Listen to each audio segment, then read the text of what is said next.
முடியும். Okay, let's get into the word of God. நாம் இன்றைய நாளுக்கான தியானத்திற்கு நேராக நம்முடைய கவனத்தை திருப்புவோம். So I'll give a quick recap.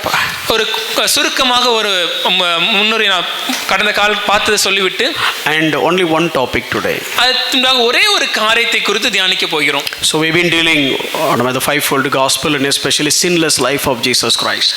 நாம் இந்த 5 சாராம்சம் கொண்ட சுவிசேஷத்தை தியானித்துக் கொண்டிருக்கிறோம். அதுல குறிப்பாக இயேசுவின் பாவமில்லாத வாழ்க்கை.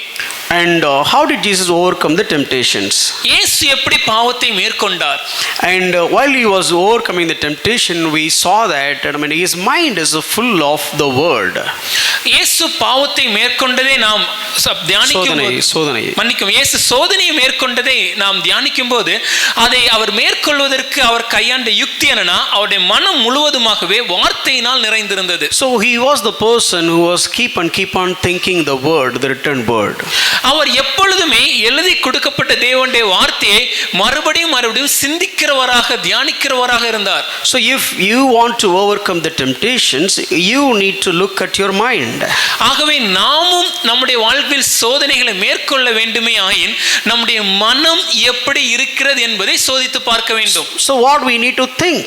அப்படி என்றால் நான் எதை குறித்து சிந்திக்க வேண்டும்? So Paul says in Philippians chapter 4:8, he said he has given 8 things to think about. பிலிப்பியர் 4ஆம் அதிகாரம் 8வது வசனத்தை பார்க்கும்போது பவுலடிகளார் 8 காரியங்களை குறித்து சிந்தித்துக் கொண்டிருங்கள் என்று நமக்கு எழுதியிருக்கிறார். And while we're dealing one by one, we were started studying on one particular attribute that is called the purity. இதில் ஒவ்வொன்றாக நாம் தியானிக்கும் போது அதில் எழுதப்பட்டிருக்கிற ஒரு பகுதி என்னன்னா கற்புடைய சிந்தனை. So purity in thinking. நம்முடைய சிந்தனைகளில் கற்பு இருக்க வேண்டும். So we have studied about purity in relationships. நம்முடைய உறவுகளில் கற்போடு இருக்க வேண்டும். Purity in recognitions. ஒருவரை பாராட்டும் போது அதன் பின்பாக கற்புடைய சிந்தனை இருக்க வேண்டும். Purity in reputations. ஒருவரை உயர்த்தும் போது போற்றும் போது கற்புடைய சிந்தனை இருக்க வேண்டும். And even purity in our repentance. இன்னும் சொல்லப்போனா நம்முடைய மனம் திரும்புதலில் கூட ஒரு கற்புடைய சிந்தனை இருக்க வேண்டும். And now we are dealing purity with respect to reverence. இப்பொழுது நாம் ஒருவரை கனப்படுத்தும் போது இல்ல தேவனை கனப்படுத்தும் போது அந்த கொடுக்கிற அந்த கனத்துல கற்புடைய சிந்தனை இருக்கிறதான் பார்க்கிறோம். And when it comes to reverence, how do we deal God? அந்த தெய்வீக பயம் அந்த கனத்தை கொடுக்கும்போது தேவனுக்கு முன்பாக எப்படி செலுத்துகிறோம்? Do we have real reverence towards God? உண்மையாகவே தேவனுக்கு முன்பாக ஒரு தெய்வீக பயமும் கனமும் நமக்கு இருக்கிறதா? So we have studied about how do we treat the Father God and Son God. Now we are dealing how much are we reverence towards the Spirit of God. நாம் இதுல பரிசுத்த பிதாவாகிய தேவனுக்கு கொடுக்கிற கனம் குமாரனாகிய தேவனுக்கு கொடுக்கிற கனத்தை குறித்து தியானித்தோம். அதைத் தொடர்ந்து இப்பொழுது பரிசுத்த ஆவியாகிய தேவனுக்கு கொடுக்கிற கனத்தை குறித்து தியானித்துக் கொண்டிருக்கிறோம். See, the very poor, now when it comes to Christendom, the area of lack of understanding is basically about the Spirit of God. இன்றைக்கு நமக்கு இருக்கக்கூடிய கிறிஸ்தவ சமுதாயத்துல அதிகமாக நாம் அறியாமையில காணப்படுகிற ஒரு இடம் எதுவென்றால் அது பரிசுத்த ஆவியாகிய தேவனை குறித்த அறிவு. The Christendom taken Holy Spirit to two extremes. இன்னைக்கு கிறிஸ்தவ சமுதாயம் பரிசுத்த ஆவியாகிய தேவனை ஒரு வெவ்வேறு இடங்களுக்கு ஒரு எக்ஸ்ட்ரீமுக்கு எடுத்துட்டு போயிட்டு one group of people they'll never talk about the Holy Spirit. ஒரு கூட்ட ஜனங்கள் பரிசுத்த ஆவியாகிய தேவனை குறித்து பேசவே மாட்டார்கள். And the other extreme is they will say everything for the Holy Spirit. அதே இன்னொரு கூட்ட ஜனங்கள் எதற்கு எடுத்தாலும் அது பரிசுத்த ஆவியானவர் என்று கூறுகிற கூட்டம். So according to the word of God, no, you have to get anything in every revelation that has to come from the written logos, the word of God. ஆனால் நாம் வேதத்தை பார்க்கும்போது நம்முடைய வாழ்க்கையில நாம் எதை குறித்து அறிய வேண்டும் என்றாலும் எந்த விதமான புரிதல் நமக்கு இருக்க வேண்டுமாய் ஆயினும் இந்த எழுதி கொடுக்கப்பட்ட தேவனுடைய வார்த்தையாக அழைக்கப்படுகிற லோகோஸ்ல இருந்து தான் நாம் கற்றுக்கொள்ள வேண்டும். So we have studied who is Holy Spirit really.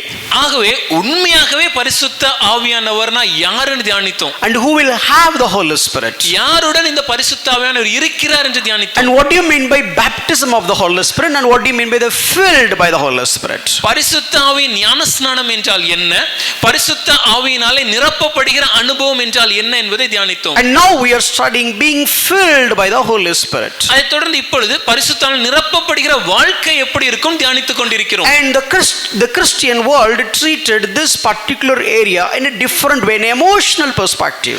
இன்னைக்கு நம்முடைய கிறிஸ்தவ சமுதாயம் இந்த காரியத்தை அதிகமாக ஒரு உணர்ச்சி பூர்வமாக மாற்றி விட்டோம். So filled by the Holy Spirit is a clapping, jumping and shouting and speaking in tongues and so on. இன்னைக்கு பரிசுத்த ஆவியால் நிரப்பப்படுகிறேன் என்று சொல்லும்போது உணர்ச்சி வசத்தின் மிகுதியில் கை தட்டுவதும் குதிப்பதும் கத்துவதும் அந்நிய பாஷைகளில் பேசுவதும் என்றே நாம் அதை ஒரு விதமா மாற்றிவிட்டோம். In the entire New Testament, only one place Bible is asking us to be filled with the Holy Spirit.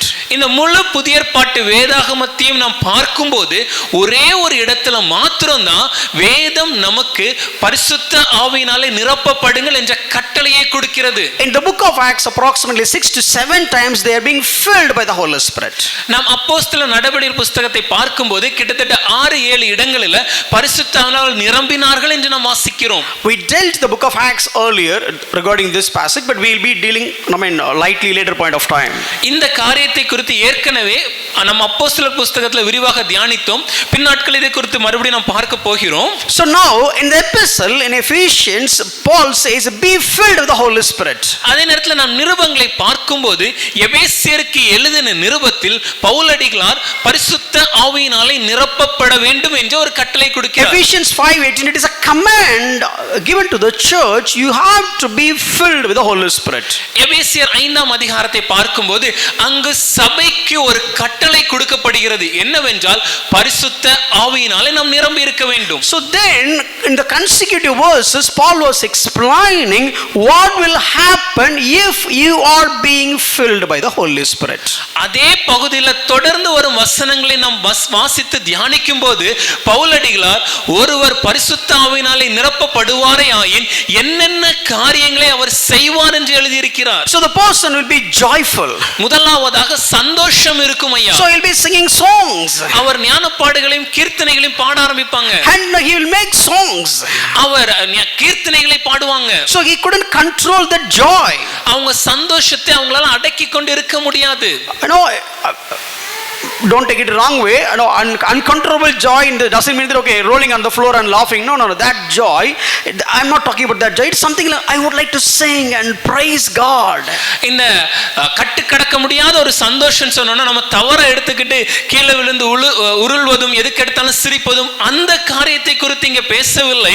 இருதயத்தின் நிறைவினால மனம் மகிழ்ந்து களி கூர்ந்து தேவனை துதித்து பாடுவது. It's something, the gospel will be the real in your life. உங்க வாழ்க்கையில இந்த சுவிசேஷம் உண்மையாக மாறி இருக்கும். In the book of Acts, wherever gospel comes, you can see the joy, rejoice. நாம் அப்போஸ்தலர் புத்தகத்தை படிக்கும்போது எங்கெல்லாம் சுவிசேஷம் வருகிறதோ அந்த இடத்துல சந்தோஷம் உண்டாயிற்று என்று வாசிக்கிறோம். And the same passage Paul is saying, if you are being filled by the Holy Spirit, you'll be thankful. அதே பகுதியை பவுலடிகளார் தொடர்ந்து எழுதும்போது என்ன எழுதியிருக்கிறார்னா, நீங்க பரிசுத்த ஆவியினால நிரம்பினீங்கன்னா ஸ்தோத்திரம் செலுத்த கடவீர்கள். Ephesians 5:20. எபேசியர் 5ஆம் அதிகாரம் 20வது வசனம். Give thanks always and for everything. எல்லா சூழ்நிலையிலும் எல்லா காலங்களிலும் நாம் ஸ்தோத்திரம் செலுத்த வேண்டும். And 1 Thessalonians 5:18, he says in every circumstances. 1 தெசலோனிக்கேயர் 5ஆம் அதிகாரம் 18ஆம் வசனம் சொல்லும்போது எல்லா சூழ்நிலையிலும். And look at lot of references when Paul was writing all these epistles in the prison, even though he was in the prison, but is telling to the church, be thankful. இந்த எல்லா வசனங்களையும் நாம் பார்க்கும்போது இந்த எல்லா வசனங்களுமே சிறைச்சாலை நிருபங்கள் என்று அழைக்கப்படுகிறது. ஏனென்றால் பவுலடிகளார் சிறைச்சாலையிலிருந்து இவைகளை எழுதினாலும் எல்லாருக்கும் அவர் கொடுக்கிற ஆலோசனை என்னன்னா, சந்தோஷமா இருங்க, நன்றியுடன் இருங்க, joyful, thankful. சந்தோஷமா இருங்க, ஸ்தோத்திரம் செலுத்துங்க. So if you are being filled by the Holy Spirit, you will be joyful and you will be thankful. ஒருவர் பரிசுத்த ஆவியினாலே நிரம்பி இருந்தார் என்றால் அவர் சந்தோஷமா இருப்பாரு. இரண்டாவது ஸ்தோத்திரம் செலுத்தி கொண்டிருப்பார். And the third one is humble. மூன்றாவதாக அவர் தாழ்மையோடு இருப்பார். That is what we are dealing now. அதுதான் இப்பொழுது தியானித்துக் கொண்டிருக்கிறோம். So that is Ephesians 5:21. எபேசியர் 5ஆம் அதிகாரம் 21ஆம் வசனம். How the wives will be so humble and give respect to their husbands. எப்படி மனைவியானவள் தன்னுடைய புருஷருக்கு நடுக்கத்தோடு அவங்க புருஷருக்கு மரியாதை செலுத்துவாங்க என்பதை, ஒரு தாழ்மையோடு மரியாதை செலுத்துவாங்க என்பதை நாம் வாசிக்கிறோம். You cannot submit your husbands in every everything without the power of the Holy Spirit. பரிசுத்த ஆவியானவருடைய பலன் இல்லாமல் மனைவியால தங்களுடைய கணவருக்கு கீழ்ப்படிய முடியாது. And look at the husbands. அதே நேரம் கணவரை பார்க்கும்போது You cannot love your wives as Christ loves the church without the power of the Holy Spirit. கிறிஸ்து சபையை நேசித்தது போல புருஷனானவன் தன் மனைவியை நேசிப்பதற்கு பரிசுத்த ஆவியானவரின் வல்லமை இல்லாமல் பலன் இல்லாமல் செய்ய முடியாது. The selfless love, தன்னலமற்ற அந்த அன்பு, the sacrificial love, அர்ப்பணம் நிறைந்த தியாகமான அன்பு, the sanctifying love, பரிசுத்தமாக்கும் அன்பு, the cleansing love, சுத்தமாக்கும் அன்பு, the presenting the wife blameless. மனைவியை கரைதிர இல்லாமல் படைக்கும் அன்பு. So you cannot do all that without being filled by the Holy Spirit. எல்லா காரியங்களையும் நாம் செய்யணும்னா பரிசுத்த ஆவியானவரால் நிரப்பப்படலனா நம்மளால செய்ய முடியாது ஐயா. Then Paul is taking it to the next level. Pavul இது அதற்கு அடுத்த பகுதியில இது அடுத்த லெவல்ல எழுத ஆரம்பிக்கிறார். Or children, do you obey your parents? பிள்ளைகளே உங்கள் பெற்றோருக்கு கீழ்ப்படிகிறீர்களா? So that is what we dealt last week. கடந்த வாரம் இதை குறித்து தான் தியானித்தோம். So why they should obey? எதற்காக அவங்க கீழ்ப்படிய வேண்டும்? Okay, maybe now let me ask a question to the parents. இப்போ பெற்றோர்ட்ட ஒரு கேள்வி கேட்போமே. After last Sunday service, I could see a lot of difference from my kids' obedience. If you feel that at your home, please raise your hands and say hallelujah. கடந்த வாரம் ஞாயிறு ஆராதனை செய்தி கேட்டோம். அதன் பின்பாக எங்கள் வீட்டில் எங்கள் பிள்ளைங்கள்ட்ட இருந்து அதிகமான ஒரு கீழ்ப்படிதலை எங்களால் பார்க்க முடியுது அப்படி நீங்கள் சொன்னீங்கன்னா கரங்களை உயர்த்தி கர்த்தருக்கு நன்றி செலுத்த அல்லையா சொல்லலாமா? இங்கே ஆசிரியர் கூட கேட்கல. Oh, kids are in the Sunday school. ஓ பிள்ளைங்கெல்லாம் ஞாயிறு பாடசாலையில் இருக்கிறாங்க. What about the teens and the young people, those who were here inside the church? அப்போ வாலிபர்கள் 10 இருக்கிற பிள்ளைங்க அவங்க என்ன ஆயிடுச்சு? Okay, let me put it in this way. இப்படி கேட்குறேன். Okay, kids. பிள்ளைகளே Last week, 1 hour 40 minutes. கடந்த வாரம் 1 மணி நேரம் 40 நிமிஷம் I was talking about obedience. நான் இந்த கீழ்ப்படிதலை குறித்து விவரித்தேன். Raise your hand and say hallelujah if you have at least 1% of obedience level is increased. உங்க கரங்களை உயர்த்தி கைத்து உண்மையான கைத்து ஏன் பயந்துருவாரு கைத்துங்க பேரண்ட்ஸ் விட்டுறாங்க. இங்க பாருங்க தம்பி கை தூக்கி இருக்க அம்மாவா இல்லையா? தங்கச்சி கேட்டுக்கலாம் ஆமாவா இல்லை டெஸ்டிஃபை பண்ணுங்க. Yes or no? எல்லாரும் முன்னே கேட்டீங்க எஸ் தானே சொல்ல அவன் ஃபீல் பண்ணுவோம் அப்படிங்கிற அவன் நோ சொல்லி பாருங்க. வீட்டில் வந்து பார்த்துக்கிறேன். தேங்க்யூ. ஜோ கை தூக்குனாரு. Wow good. Yes yes yes okay fine thank you ஆன்சலன். என்னடா இவன் நம்மளை சொல்லவே இல்லைன்னு பார்த்துட்டு இருப்பான். Yeah okay. So now today we are going to give ice creams to them.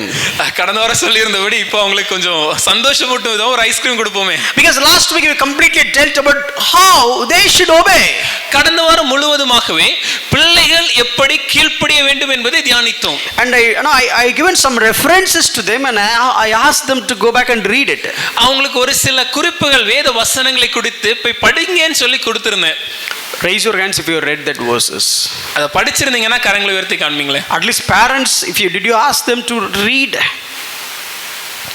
பெற்றோரை நீங்க படிக்க சொன்னீங்களா? At least today go back and find out all these 3 references. I already shared the deck. The deck I given the references. Go back and read. If they don't obey, what will happen? தயவு செய்து இன்னைக்காவது நீங்க வீட்டுக்கு போயிட்டு உங்கள் பிள்ளைகள்கிட்ட படிக்க சொல்லுங்க. ஏற்கனவே இந்த வசனம் இருக்கிற இந்த டெக்கை கொடுத்துருக்கிறோம். ஒருவர் கீழ்ப்படியவில்லை என்றால் அதனால் ஏற்படும் விளைவுகள் என்ன என்று வேதம் சொல்கிறதுங்கிறத கொஞ்சம் நம்ம வாசிக்கணும் ஐயா. The first and greatest duty of a child in this world is to obey their parents. இந்த உலகத்துல பிறக்கிற ஒவ்வொரு குழந்தையின் முதலாவது கடமையும் முதன்மையான கடமையும் தன்னுடைய பெற்றோருக்கு கீழ்ப்படிவதே. If the family government is not in place properly, surely you cannot build the godly government in the world, in your home. இந்த உலகத்துல நம்ம குடும்பத்துல குடும்ப கட்டமைப்பு சரியாக இல்லை என்றால் இந்த நாட்டில் இந்த உலகத்தில் தேவன் எதிர்பார்க்கிற ஒரு கட்டமைப்பை ஒரு அரசாங்கத்தை நம்மளால உருவாக்க முடியாது. If your child child is not obeying you, let me tell you, the child will never obey for any system in the world. உங்களுடைய மகனோ மகளோ உங்களுக்கு கீழ்ப்படியவில்லை என்றால் நிச்சயமாகவே சொல்கிறோம், இந்த உலகத்துல யாருக்கும் இல்ல எந்த விதமான ஆட்சிக்கும் அந்த அந்த வாலிபனோ அந்த வாலிப பெண்ணையோ கீழ்ப்படிய மாட்டாங்க. You may say, oh, this guy is not obedient at home, but if you go and ask him in the school, he is like a very pious, very obedient, good boy in the school. ஒருவேளை நீங்க சொல்லலாம், brother வீட்டுல மட்டும் தான் என் பிள்ளை கீழ்ப்படிய மாட்டாங்க, நீங்க ஸ்கூல்ல போய் கேட்டு பாருங்க, ஸ்கூல்ல அவனுக்கு ஒரு நல்ல நற்சாட்சி கொடுப்பாங்க, நல்லா கீழ்ப்படிற ஒரு பையன். But that doesn't matter, that is basically hypocrisy. ஐயா அது உண்மை அல்ல, அது ஒரு மாய்மாலம். He has learned that hypocrisy from you. அந்த எப்படி நடிச்சு மாய்மாலம் பண்றதுங்கிறது உங்ககிட்ட தான் கத்துக்கறாங்க. You didn't obey to your parents, but you obeyed in all the respect to your manager. உங்க பெற்றோருக்கு நீங்க கீழ்ப்படியல, ஆனா அதே நேரத்துல உங்களுடைய வேலை பார்க்கிற அலுவலகத்தில் இருக்கிற மேலதிகாரிக்கு எல்லா விதத்திலும் கீழ்ப்படிகிறீர்கள். He is simply trying to replicate what you are doing in the home and the society.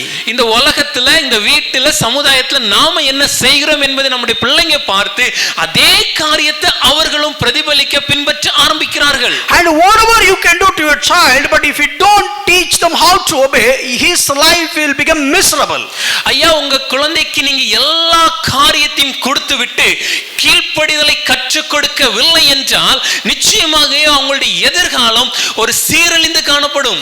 If they don't obey you, nothing will go well with them. ஒருவேளை அவர்கள் தகப்பனுக்கும் தாய்க்கும் கீழ்ப்படியவில்லை என்றால் வேதம் சொல்கிறது அவங்களுடைய வாழ்க்கையில் நன்மையை காண முடியாது. And if you don't teach them how to obey, let me tell you, they'll never learn obedience anywhere else.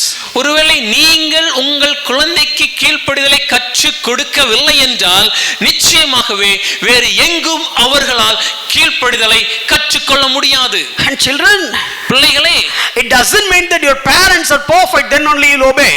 நம்முடைய பெற்றோர் பூரணராய் இருந்தால் மாத்திரமே அவர்களுக்கு கீழ்ப்படிய வேண்டும் என்று இல்லை. Bible says that you obey your parents. It is not about whether saved parents or unsaved parents, good parents or bad parents.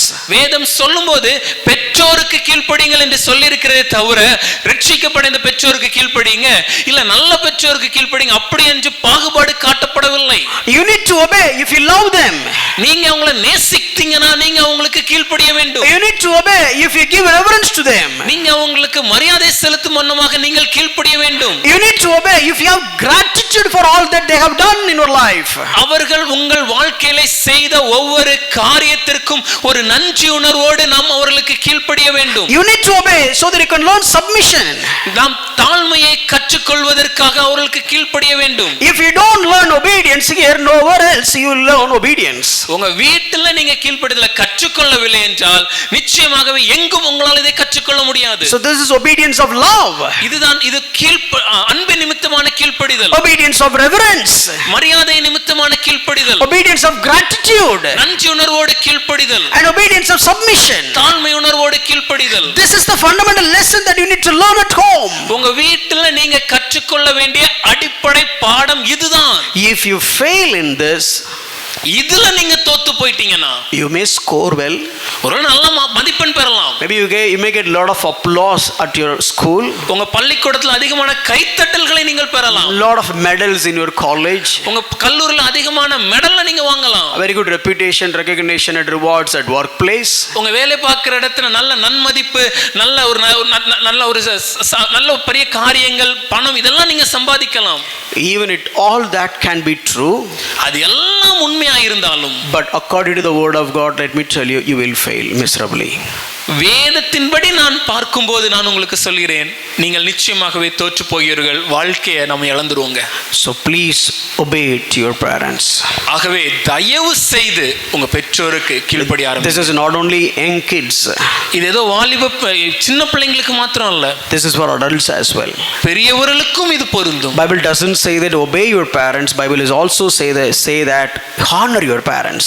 வேதம் சொல்லும்போது பெற்றோருக்கு கீழ்ப்படிங்கள் மாத்திரம் சொல்லல, பெற்றோரை கனப்படுத்த வேண்டும் என்று சொல்கிறது. Maybe the grown up may not have much instances to obey to their parents, but he has to honor and give reverence to his parents at any point of time.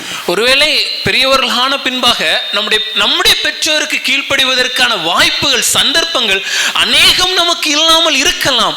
ஆனாலும் அவர்களுக்கு கொடுக்க வேண்டிய கனத்தையும் அவர்களுக்கு கொடுக்க வேண்டிய மரியாதையும் செலுத்துவது நம்முடைய தலையாய கடமை.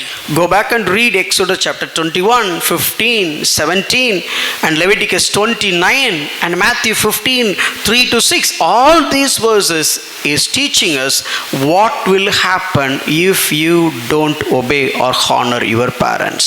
எங்கனா வீட்டுக்கு போய் தயவு செய்து படிச்சு பாருங்க, வாசித்து பாருங்க. யாத்ராகமம் 21ஆம் அதிகாரம் 15வது வசனம், 21ஆம் அதிகாரம் 17வது வசனம், அதே போல லேவியராகமம் 20ஆம் அதிகாரம் 9வது வசனம், மத்தேயு 15ஆம் அதிகாரம் 3-6 வசனங்களை நாம் வாசிக்கும் போது ஒருவர் தன் பெற்றோருக்கு கீழ்ப்படியவில்லை என்றால் அதனால் ஏற்படும் விளைவுகள் என்னென்னு வேதம் விளக்குகிறது. Okay, now let's look at the other side of the coin. இப்போ நாணயத்தின் மறுபக்கத்தை நம்ம பார்க்க ஆரம்பிப்போம். I know all the kids are waiting for it. எனக்கு தெரியும் நம்மளுடைய பிள்ளைங்க எல்லாம் இந்த ஒரு பகுதிக்காக ரொம்ப ஆர்வமா காத்திருக்கிறாங்க. இந்த வசனத்துல பாகத்தை பிரசங்கம் பண்ணவர் இரண்டாவது பாகத்தை பிரசங்கம் பண்ணுவாரான்னு பார்த்துடலாமே. The person who preached the first of the verse, will he preach the second half of the verse also? Let's see. Oh, he dealt Ephesians 6:1, 2 and 3 and so on. எபேசியர் 6ஆம் அதிகாரம் 1, 2, 3 வசனத்தெல்லாம் நம்ம தியானிச்சோம். But there is a verse. ஆனா அங்க ஒரு வசனம் இருக்கு. Ephesians chapter 6 verse 4. எபேசியர் 6ஆம் அதிகாரம் 4வது வசனம். Fathers, do not provoke your children to anger, but bring them up in the discipline and instruction of the Lord. பிதாக்களே, நீங்களும் உங்கள் பிள்ளைகளை கோபப்படுத்தாமல் கர்த்தருக்கேற்ற சிட்சையிலும் போதனையிலும் அவர்களை வளர்ப்பீர்களாக. All parents, பெற்றோர்களே, raise your hands. கரங்களை உயர்த்தி காண்பிக்கலாமா? உங்களுக்குலாம் வேற. Okay, all parents, raise your hands. எல்லா பெற்றோர்களும் கரங்களை உயர்த்தி And காண்பிங்க. let's say this. நீங்க அதை சொல்லலாம். God, தேவனே, help us உதவி செய்யுங்க ஐயா to understand இத புரிவதற்கு, this verse. இந்த வசனத்தை புரிவதற்கு. Let me tell you one of the toughest verses. நான் சொல்றேன், கொஞ்சம் கடினமா கஷ்டமான ஒரு பகுதி இது. I thought of dealing it for just 5 to 10 minutes. ஒரு 5-10 நிமிஷம் மாத்திரம் சொல்லிட்டு போயிடலாம்னு யோசிச்சிருந்தேன். That's what I said last week. It's like an ice cream for the kids. அதனால தான் கடந்த வாரம் சொன்னேன், இது ஒரு ஐஸ்கிரீம் மாதிரி பிள்ளைகளுக்கு இருக்கும்னு சொல்லி. After the full meals, ஒரு நல்ல சாப்பாடு உணவை அருந்தி they'll give a small cup on ice cream. ஒரு சின்ன கிண்ணத்துல கொஞ்சம் ஐஸ்கிரீம் கொடுப்பாங்க. I thought only that much is there in that verse. நான் இந்த வசனத்துல ஒரு ஐஸ்கிரீம் அளவு தான் இருக்கும்னு நினைச்சேன். And after I started studying, ஆனா நான் படிக்க ஆரம்பித்த பின்பாக, please forgive me, today the whole day I'm going to talk about this alone. இன்னைக்கு முழு தியான பகுதி இந்த ஒரு வசனத்துல தான் இருக்க போகுது. Hallelujah. Hallelujah. Hallelujah. Kids, it's very important for you as well. பிள்ளைகளே, இது உங்களுக்கும் அதிகமாக முக்கியத்துவம் வாய்ந்த ஒரு வார்த்தை தான். I don't know whether you have taken notes the last week's sermon or not, but I really request you to take notes on this week's sermon. கடந்த வாரம் செய்தியை நீங்க குறிப்பிடுத்தீங்களா இல்லையான்னு எனக்கு தெரியல. ஆனா நான் உங்கள்ட்ட கேட்டுக்கொள்றேன், நிச்சயமாக இன்னைக்குள்ள செய்தியை குறிப்பிடுத்துக் கொள்ளுங்க. It will help you. ஏன்னா அது உங்களுக்கு பயனுள்ளதா இருக்கும். No, sometime, okay, let me not read. Okay, let's look at the verse first. முதல்ல அந்த வசனத்தை பார்ப்போமே. Do not provoke your children. உங்கள் பிள்ளைகளை கோபப்படுத்தாதீர்கள். What do you mean by provoking? அந்த கோபப்படுத்துறதுங்கிற வார்த்தைக்கு என்ன அர்த்தம்? 3 commands have been given in this place. இந்த இடத்துல 3 கட்டளைகளை வேதம் நமக்கு கொடுக்கிறது. Parents, it is the huge responsibility. பெற்றோர்களே, இது நமக்கு கொடுக்கப்பட்டிருக்கிற மிகப்பெரிய கடமை. If somebody became parent, if you go and ask them what is the best you can do to your children, ஒருவர் பெற்றோரானால் நாம் அவர்கிட்ட கேட்கிற காரியம், உங்கள் குழந்தைக்கு உங்களால செய்ய முடிய மிகப்பெரிய காரியம் என்னன்னு. they'll say, I'll give them studies. அப்ப பெற்றோர் சொல்லுவாங்க, நல்ல படிப்பை கொடுப்பேன். And I'll give them all their, I'll meet all their needs. அவங்களுடைய தேவைகள் எல்லாவற்றையும் நான் சந்திப்பேன். And if you ask anything, I'll do all that I can do and I'll provide. அவங்க என்கிட்ட என்ன கேட்டாலும் என்னால செய்ய முடிகிற எல்லாவற்றையும் நான் செய்து அவர்களுக்கு அதை கொடுப்பேன். Some parents are going to another extreme. I will work so hard and provide all the luxuries they asked for. இன்னும் ஒரு சில பெற்றோர் இதை கொஞ்சம் அடுத்த கட்டத்துக்கு எடுத்து சென்று தவறான காரியமாக நான் கடினமாக உழைத்து என் குழந்தைக்கு என் பிள்ளைக்கு தேவையான எல்லா விதமான சௌகரியங்களையும் நான் செய்து கொடுப்பேன் But நினைக்கிறேன். here Paul is writing three things. ஆனால் பவுல் இங்கு 3 காரியங்களை எழுதி இருக்கிறார். Children should expect these three things from their parents. பிள்ளைகள் இந்த 3 காரியங்களை தங்கள் பெற்றோரிடம் இருந்து எதிர்பார்க்க வேண்டும். And parents, it is your obligation to give these three things to your children. ஒரு பெற்றோராக இந்த 3 காரியங்களையும் உங்கள் பிள்ளைகளுக்கு கொடுப்பது உங்களுடைய கடமை.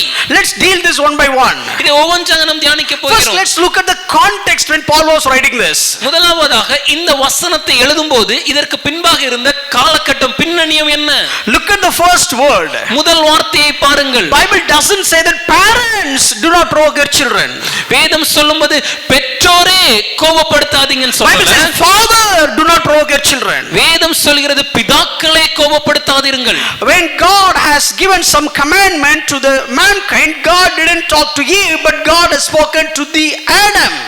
தேவன் சில கட்டளைகளை மனிதனுக்கு கொடுத்தபோது தேவன் ஆதாமிடம் பேசவில்லை. தேவன் ஏவாளிடம் பேசவில்லை. தேவன் ஆதாமிடம் பேசினார். That representing the hierarchy, the authority.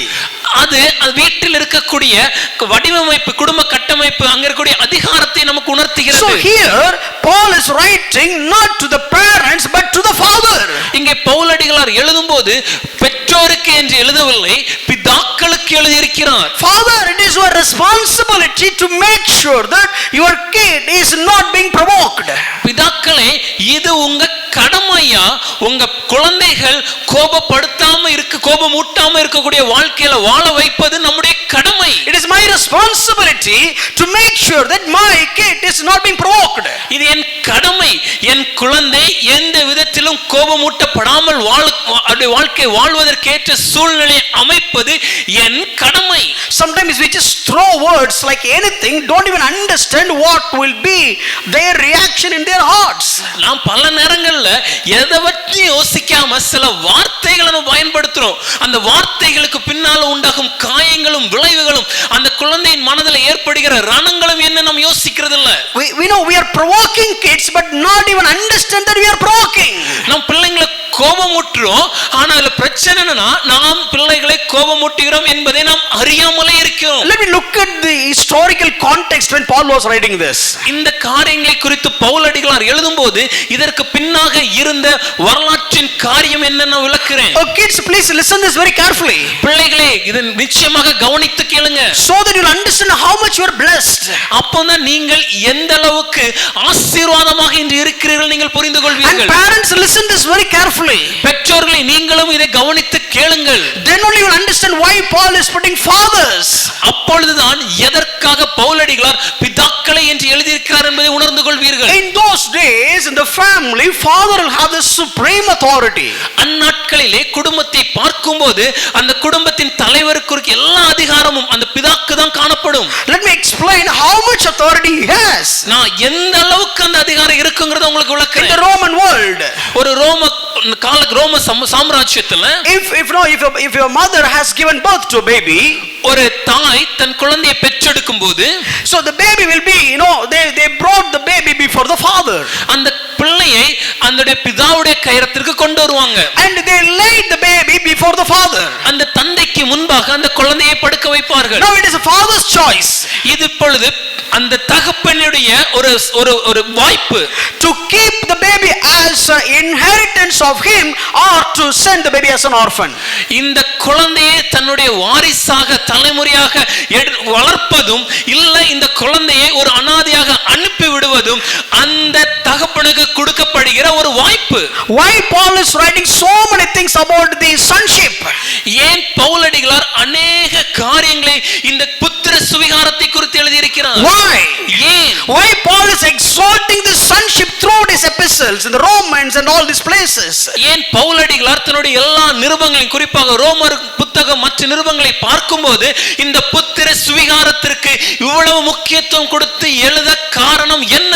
Because those days kids are being thrown up on the streets. ஏனென்றால் அந்நாட்களிலே அநேக குழந்தைகளை தெருக்களிலே எறிந்து விடுவார்கள். It is the father's call. அது தகப்பன் எடுக்கும் ஒரு முடிவு. Oh, a baby is born.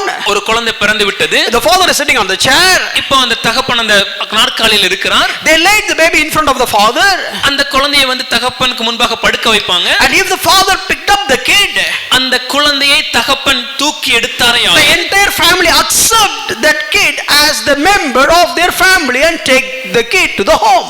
அந்த முழு குடும்பமும் அந்த குழந்தையை தங்களுடைய குடும்பத்தின் ஒரு அங்கத்தினராக ஏற்றுக்கொண்டு அந்த குழந்தையை தங்க வீட்டுக்கு அழைத்து செல்வார்கள். If the father was not ready to pick up the kid, then the kid, the baby has got rejected and they can sell the baby. It will be sold out or it will be sent as an orphan or just given away.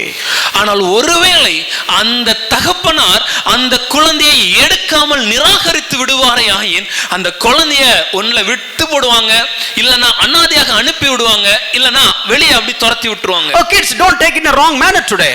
பிள்ளைகளை இதை நீங்க தப்பா புரிஞ்சிக்காதீங்க. Today we don't see all these things. இந்த மாதிரியான காரியங்கள் இன்று நம் நடைமுறையில் இல்லை. The Christianity, the Christendom made the change in the society. கிறிஸ்தவ சமுதாயம் இந்த உலகத்துல மிகப்பெரிய மாற்றத்தை ஏற்படுத்தியது. We don't see all these things happening now. இப்படிப்பட்ட காரியங்கள் இன்று நடைபெறுவதை நம்மால் பார்க்க முடியவில்லை. But let me tell you one example which I read in the recent past. ஆனா சில நாட்களுக்கு முன்பாக நடந்த ஒரு சம்பவத்தை நான் வாசிக்க நேர்ந்தது. There was a bus. ஒரு பேருந்து பயணம். It was on its way. அது தன்னுடைய அந்த பயணம் சென்று கொண்டிருந்தது. Suddenly somebody noticed that something is thrown up out of the bus. அப்பொழுது அங்க அந்த வாகனத்திலிருந்து அந்த பேருந்திலிருந்து ஏதோ ஒரு காரியத்தை வெளியே தூக்கி எறிந்ததை அவர்கள் பார்த்தார்கள். And people started like discussing what is it and all that. அப்ப அவங்க பேசுறாங்க, ஐயா எரிக்கப்பட்டது அது என்னது? And this man said, okay, my wife has got vomited. I caught all the thrown up and just throw it out. அப்ப அங்க இருந்த அந்த மனிதர் சொன்னார், இந்த மாதிரி என் மனைவி அவங்களுக்கு வாந்தி வந்து விட்டது, ஆகவே அத ஒரு கவர்ல பிடிச்சு அதை தான் இப்ப நாங்க வெளியே எறிந்து விட்டோம் என்று சொன்னாங்க. But the people and still they are not convinced. ஆனா அங்க இருந்த அந்த பேர்ல இருந்தவர்களுக்கு இந்த காரியங்களை குறித்து ஒரு ஏற்றுக்கொள்ளத்தக்கதான ஒரு பதிலாக இல்லை. They called the patrol. ஆகவே அங்க இருந்த ரோந்து பணியில் இருந்த காவலர்களை அழைத்தார்கள். And they came and stopped the bus. அவர்கள் வந்தார்கள், பேருந்து நிறுத்தப்பட்டது. And they started the inquiry. அப்பொழுது அங்க விசாரணை ஆரம்பமானது. There was a woman and there was a man who claimed that he is her husband. அங்க ஒரு பெண் இருந்தாங்க, கூடவே ஒரு ஆணும் தான் அந்த பெண்ணின் கணவர் என்று சொல்லிக் கொண்டு அங்க இருந்தார். You know what had happened? அங்க என்ன நடந்தது தெரியுமா? The lady got into the bus as a complete pregnant woman. அந்த பெண்மணி அந்த பேருந்துல ஏறும்போது முழுமாத கர்ப்பிணியாக ஏறி இருந்தார்கள். I think she was in the upper berth. எனக்கு தெரிஞ்சு அவங்க மேல் படுக்கறையில் இருந்தாங்கன்னு நினைக்கிறேன். She was given birth in the bus. அந்த பேருந்துலயே அவர்கள் பிள்ளையை பெற்றெடுத்தார்கள். And she wrapped the infant with the cloths and opened the window and thrown out the kid. அந்த பச்சிளம் குழந்தையை ஒரு துணியில சுற்றி முழுவதுமாக சுற்றி ஜன்னலை திறந்து வெளியே எறிந்து விட்டார்கள். It did happen in North India last few, just couple of weeks back. ஒரு சில வாரங்களுக்கு முன்பாக வட இந்தியாவில் நடந்த உண்மை சம்பவம் இது. It is a news. இது செய்தித்தாளில் வந்தது. Let me tell you, where does it come from? ஆனா இப்படிப்பட்ட காரியங்கள் எங்க இருந்து உண்டானது? Who made the decision? இந்த முடிவை யார் எடுத்தாங்க? This is basically the ancient culture of this world. இந்த உலகத்துல ஆதி காலம் இப்படிதான் காணப்படுது. அவங்க கலாச்சாரம் இதுதான். These are all the demonic principles.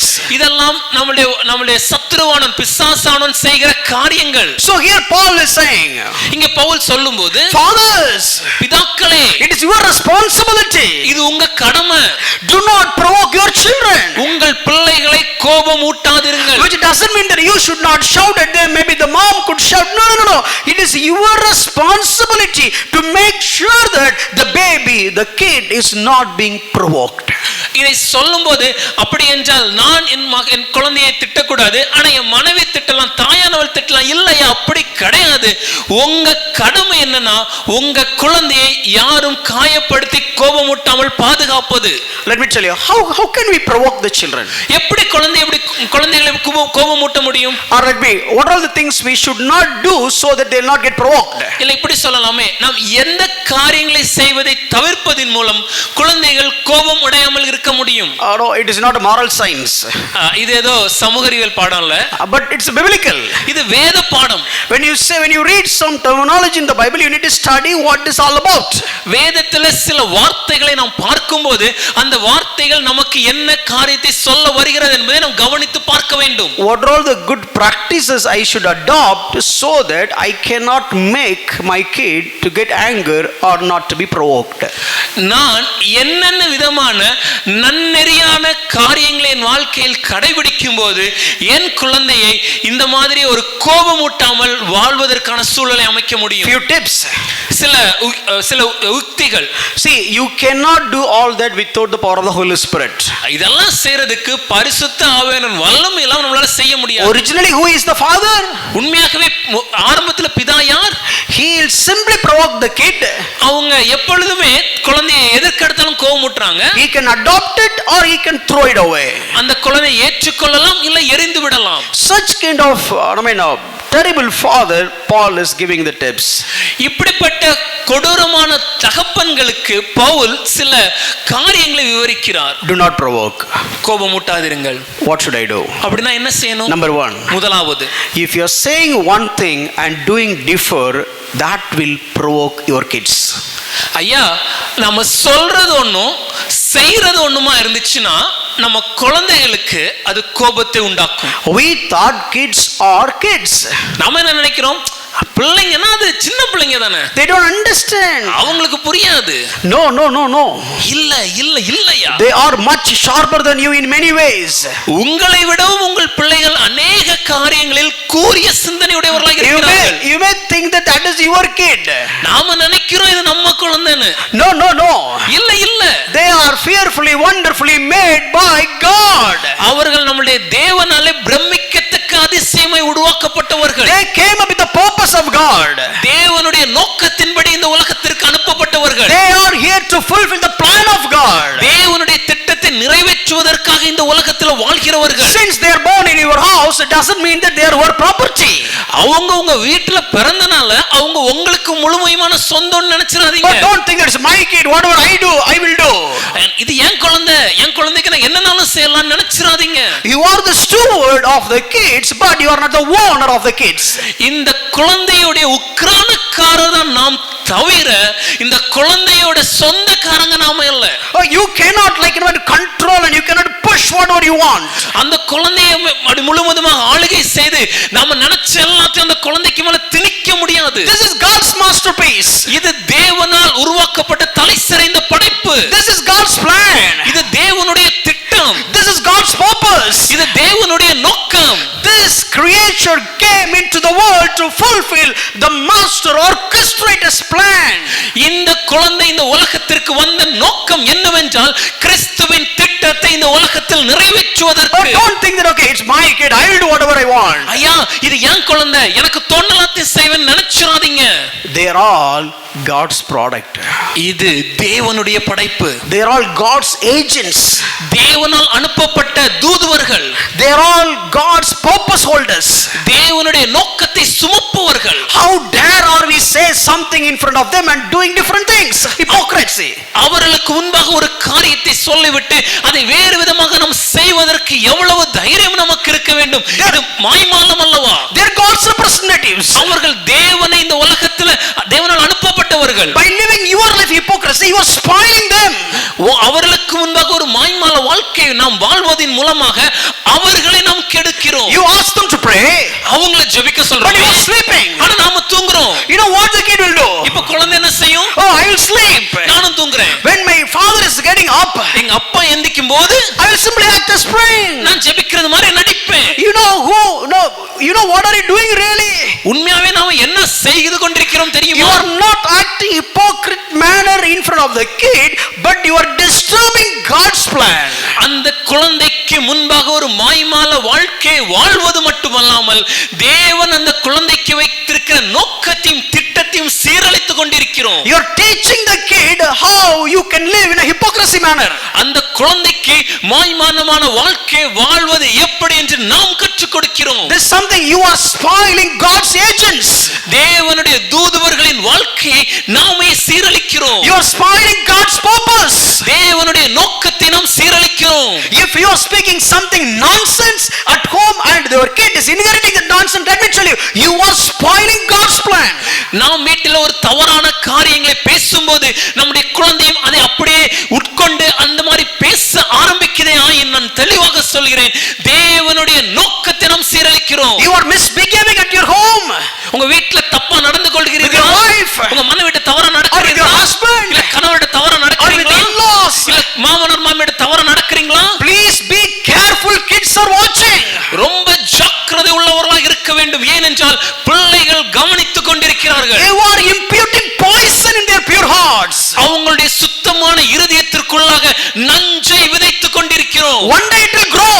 ஒரு நாள் அந்த நஞ்சு வளரும். One day it will become a poison to through the family. மொத்த குடும்பத்திற்கும் அது நஞ்சாக விஷமாக மாறிவிடும். That time God will stand against you. அந்நாட்கள் தேவன் அதற்கு விரோதமாய் நிற்பார். Because you are the steward. ஏனென்றால் நாம் தானே உக்கிரானக்காரர். Given the 5 talents. அதற்காக தான் 5 தாலந்து கொடுக்கப்பட்டது. What did you do with the 5 talents? 5 தாலந்தை வைத்துக் கொண்டு நீ என்ன செய்தாய்? One day the king will come back. ஒரு நாள் ராஜா நிச்சயமாக வருவார். He will ask you. அவர் கேட்பார், I have given 5 talents. உன் கரத்தில் 5 தாலந்தை What did கொடுத்தேன், you do? என்ன செய்தாய்? Did you do something for me? எனக்காக அந்த 5 தாலந்தை பயன்படுத்தினாயா? Oh sir, I dig the ground and put it and just bury it. இல்லை எஜமானே, மண்ணை தோண்டி அதற்குள் புதைத்து வைத்தேன். Oh, I have given you a kid. உனக்கு ஒரு குழந்தையை கொடுத்தேனே. With the skills. அந்த தாலந்துகள், With the talents. திறமைகள், Oh, with the humble attitude. ஒரு தாழ்மையான இருதயம், I have given all these things to fulfill my plan. இதெல்லாம் வச்சு நான் கொடுத்ததின் நோக்கம் என்னுடைய திட்டத்தை நிறைவேற்றுவதற்கு. Sir, I make him as an engineer. இல்லையா, நான் ஒரு பொறியாளரா மாத்தி விட்டேன். I make him as a talent in this and that. இந்த விதத்துல இந்த விஷயத்துல திறமையானவராக மாற்றி விட்டேன். என் ப்ராடக்ட்டை உன் இஷ்டத்துக்கு பயன்படுத்துறதுக்கு நீ யாரா அப்படின்னு ஆண்டவர் கேட்கலாம். And God will ask the question, who are you to utilize my product in the way you want it to be? The kid that we raise at your home, it's not yours. நம்ம வீட்டுல நம்ம வளர்க்கிற நம்முடைய குழந்தை அது நம்முடைய சொந்தமானதல்ல. You are the steward. நாம் அந்த குழந்தையின் உக்கிரானக்காரர். One day you have to give the account. ஒரு நாள் கணக்கை ஒப்புவிக்க வேண்டி You வரும். have to settle the account, my dear parents. எனக்கு அருமையான பெற்றோரே, நிச்சயமாகவே கணக்கு கொடுக்க வேண்டிய நாள் உண்டு. Raising children is not an easy job. பிள்ளைகளை வளர்ப்பது ஒரு சாதாரண விஷயம் அல்ல. Oh, you don't think that they are just kids. ஏதோ சும்மா சாதாரண குழந்தைங்க அப்படி நினைச்சாதீங்க. God's property. அது தேவனுடைய சொத்து. You are dealing with God's hands. தேவனுடைய கரத்தின் கை வேலைகளோடு நாம் விளையாடி They are கொண்டிருக்கிறோம். God's masterpiece. தேவனுடைய கரத்தின் செயல்பாடுகள் அவைகள். They are not here simply happen to be there. ஏதோ இந்த உலகத்துல தற்செயலாக பிறந்தவர்கள் அல்ல. Who knows? Maybe he is the David to come here to kill the Goliath. யாருக்கு தெரியும், உங்கள் கரத்தில் கொடுக்கப்பட்டது தாவீதாக இருக்கலாமே, எதிராக வரும் கோலியாத்தை வீழ்த்துவதற்கு. Who knows? God wants to make him as a king where you are making him as a shepherd boy. யாருக்கு தெரியும், தேவன் அவனை ஒரு அரசராக மாற்ற விருப்பப்படும் போது நாம் அவனை ஒரு ஆட்டு மேய்ப்பனாக வைத்திருக்கிறோம். Jesse, who are you to keep him in the shepherd flock? ஈசாயே, நீங்கள் யார் அவனை ஆட்டு மேய்ப்பனாக ஆட்டு மந்தையோடு வைப்பதற்கு? Who are you to reject him? அவனை நிராகரிப்பதற்கு நீங்கள் யார்? Who are you ill treat him? அவரை கனவீனப்படுத்துவதற்கு நீங்கள் யார்? Before he was born, 10 years before, God already prophesied he is a man after my own heart. அந்த குழந்தை பிறப்பதற்கு முன்பாக, தாவீது பிறப்பதற்கு 10 வருடங்களுக்கு முன்பாகவே தேவன் ஒரு தீர்க்க தரிசனத்தை கொடுத்தாரே, என் இருதயத்திற்கு ஏற்ற ஒரு மகன் என்று. Deal your kids in a reverence manner. உங்க குழந்தைகளை கையாளும் போது ஒரு பயபக்தியோட கையாளுங்க. Don't impute what you want. உங்களுக்கு நினைச்சதை உங்களுக்கு பிடிச்சதை திணிக்காதீங்க. One day you and me will stand before God and settle the accounts. ஒரு நாள் நிச்சயமாக நீங்களும் நானும் தேவனுக்கு முன்பாக நின்று கணக்கு ஒப்புவிக்க வேண்டி வரும். I need to be very careful in the way that I live before my children. என் குழந்தைகளுக்கு முன்பாக நான் எப்படி வாழ்கிறேன் என்பதில் அதீத ஜாக்கிரதை உள்ளவனாய் நான் இருக்க வேண்டும். The second one, இரண்டாவது, don't have the habit of always blaming. எதுக்கு எடுத்தாலும் குத்தம் சொல்ற ஒரு பழக்கத்தை வச்சிருக்காதீங்க. Or else don't have the habit of always praising. இல்ல எதற்கு எடுத்தாலும் பாராட்டுற ஒரு பழக்கத்தை வச்சிருக்காதீங்க. See, we have two faces, parents. பொதுவாக பெற்றோரே நமக்கு பொதுவாக ரெண்டு விதமான முகங்கள் உண்டு. Please understand me with a genuine heart. ஒரு திறந்த வெளிப்படையான மனதோடு நான் சொல்றதை புரிஞ்சுக்கணும். Sometimes we want to please the kid. சில நேரங்கள்ல நம்ம குழந்தையை பிரியப்படுத்த விரும்புறோம். Always put the mask of praising. அப்போ அந்த குழந்தையை பாராட்டுறது கூடிய ஒரு மாஸ்க் நம்ம போட்டுறோம். Oh, even he doesn't want to eat potato, we'll appreciate that. ஒருவேளை குழந்தை உருளைக்கிழங்கு சாப்பிடலனாலும் அந்த முகமுடியை போட்டுட்டு அதை பாராட்டுவோம். Oh, that is good. அது நல்லதுதான். Potato is gastric. உருளைக்கிழங்கு சாப்பிட்டா அது கேஸ்ட்ரிக் Oh, ஆகும். you eat radish. அதனால அதுக்கு பதிலா ரேடிஷ் சாப்பிடுங்க. Don't have the mask of praising. ஐயா, பாராட்டும் ஒரு முகமுடி அணிந்து கொள்ளாதீர்கள். Again you are spoiling the kid.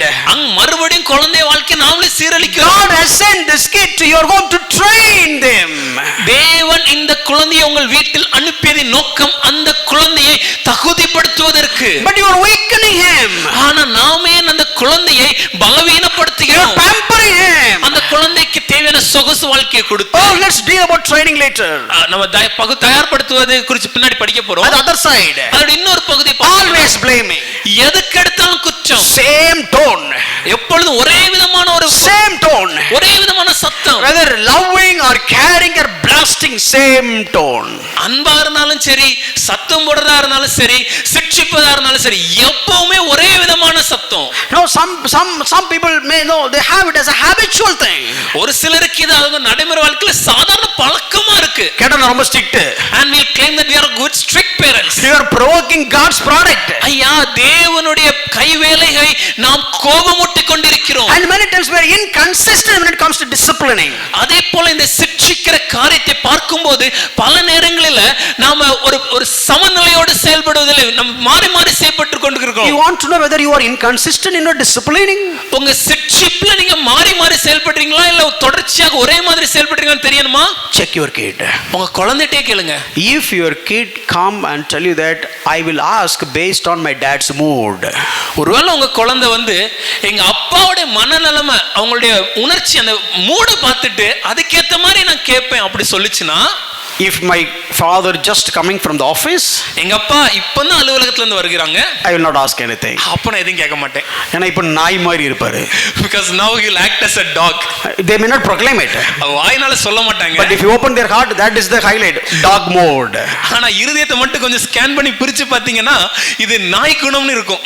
And if my dad has an argument with my mother, அம்மாவோட ஏதாவது ஒரு வாக்குவாதத்துல இருந்தாங்கன்னா, or dealing with mother's family, இல்ல எங்க அம்மாவோட குடும்பத்தோட காரியத்தை குறித்து or விவாதிக்கும் dealing with in-laws family and shouting and so on, இல்ல குடும்பத்தோட காரியங்கள் இல்ல மாமனார் மாமியார் காரியங்களை பேசி சத்தம் போடும்போது, don't ask anything to the father. அப்பா கிட்ட எதையுமே கேட்டறக்கூடாது. Now from dog mode to devil mode. இப்போ நாய் குணத்துல இருந்து பேய் குணம். They know it better. குழந்தைகளுக்கு நல்லாவே தெரியுங்க. If my dad comes like this, I know who he is. இந்த விதமாக என் தகப்பன் வந்தார்னா எனக்கு தெரியும் எங்க அப்பா இப்ப எப்படி ரியாக்ட் பண்ணுவார்னு. Dangerous thing.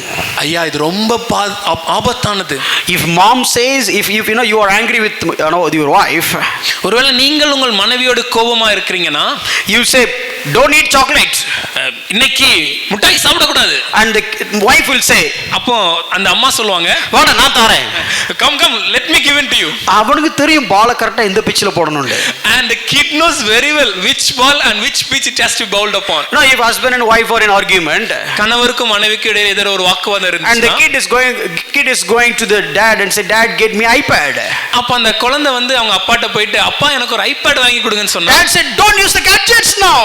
அப்பா சொல்லுவாங்க, இப்போ எந்த விதமான இந்த டிஜிட்டல் கேட்ஜெட்ஸ் பயன்படுத்த கூடாது. mother will say, அப்ப அம்மா சொல்லுவாங்க, I will pay an EMI, I will get it come here, get exposure.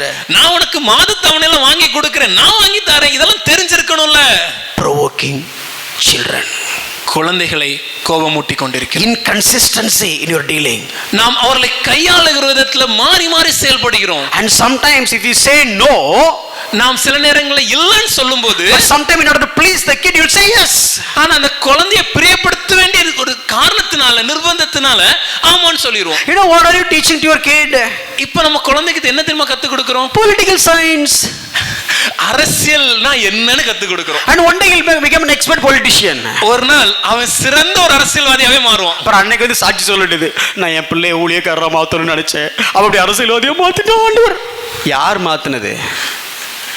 You play the games and you reap the fruit. Maybe on that day we'll come and give a testimony like, Lord, I really want to make him as a servant of God, but he became politician. But the problem is, it is we who made him as a politician. Provoking. கோபமூட்டுகிறது. Showing favoritism. பட்சபாதம் காட்டுவது. My dear parents, I beg you. எனக்கு அன்பான பெற்றோரே, நான் தாழ்மையா கேட்டுக்கிறேன். Don't ever even think or dare to show favoritism when it comes to the kids. You are killing them. உங்க குழந்தைகளை வளர்ப்பதில்ல, உங்க குழந்தைகளை பார்க்கும்போது தயவு செய்து பட்சபாதம் காட்டுவதை நினைக்கிறத கூட சிந்திச்சிடாதீங்க. ஏன்னா அது அவங்கள கொன்றும்.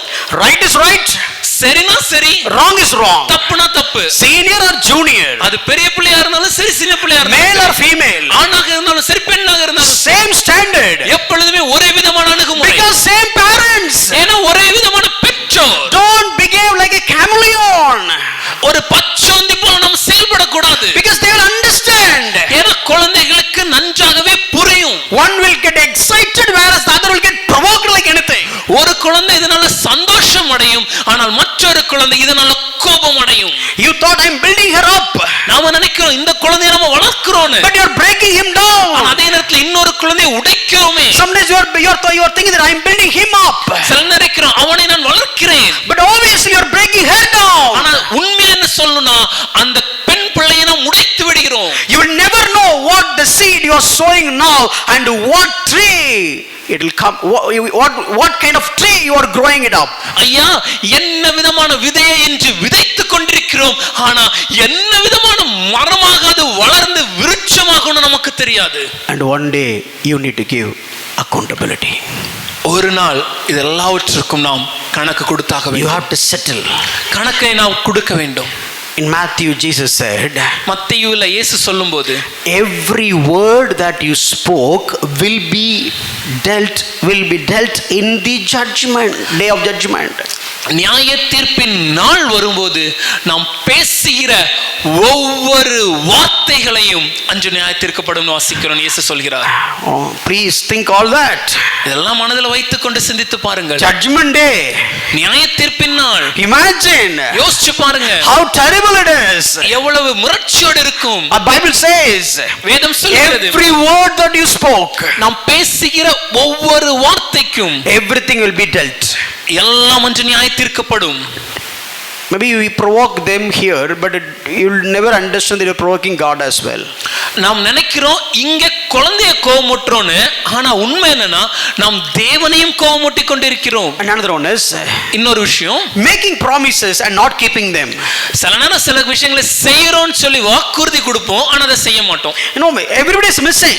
எல்லாருமே தவறு, I உண்மைதான். am also missing here, நானும் இந்த இடத்துல தவறுகிறேன், but I'm working on it. ஆனா முயற்சி செய்கிறேன். But if you take it lightly, ஆனா நீங்க கொடுக்கிற வாக்குறுதிகளை ரொம்ப எளிதாக நீங்க and you எடுத்துக்கொண்டீங்கன்னா, are simply making false promises பொய்யான வாக்குறுதிகளை கொடுத்து கொண்டே இருப்பீர்கள் to என்றால், just keep them happy, அவங்களை சும்மா சந்தோஷப்படுத்துவதற்காக பொய்யான வாக்குறுதி கொடுத்தீங்கன்னா, to just avoid the problems in the current situation, அந்த சூழ்நிலையில வரக்கூடிய சில பிரச்சனைகளை தவிர்ப்பதற்காக இதை செய்தீங்கன்னா, your kid will understand you are a hypocrite and you are provoking them. அந்த குழந்தைக்கு நிச்சயமாக புரியும் நீங்க ஒரு மாய்மாலக்காரர் என்று. அதன் மூலமாக அவர்களை நாம் கோபமடைய செய்கிறோம். And encourage them. அவங்களை ஊக்கப்படுத்த வேண்டும். Don't discourage them. அவங்களை என்னைக்குமே உதாசீனப்படுத்த கூடாது. I will show you all these things from the scripture. இதெல்லாம் நான் வேதத்திலிருந்து காமிக்கிறேன். But this is mainly key things when it comes to provoking your kid. ஆனா குழந்தையை கோபமூட்டுவதை பார்க்கும்போது இதெல்லாம் அடிப்படையான வேத பகுதிகள். Okay, let me ask one question. ஒரு கேள்வி கேட்கிறேனே, Can we punish the child? குழந்தையை தண்டிக்கலாமா கூடாதா? Punish the child. தண்டிக்கலாமா கூடாதா? Okay, yes ன்னு சொல்லலாம், கை தூக்கி அல்லேலூயா சொல்லுங்க பார்க்கலாம். If it is yes, you can raise your hands and say hallelujah. Okay. What do you mean by punishing?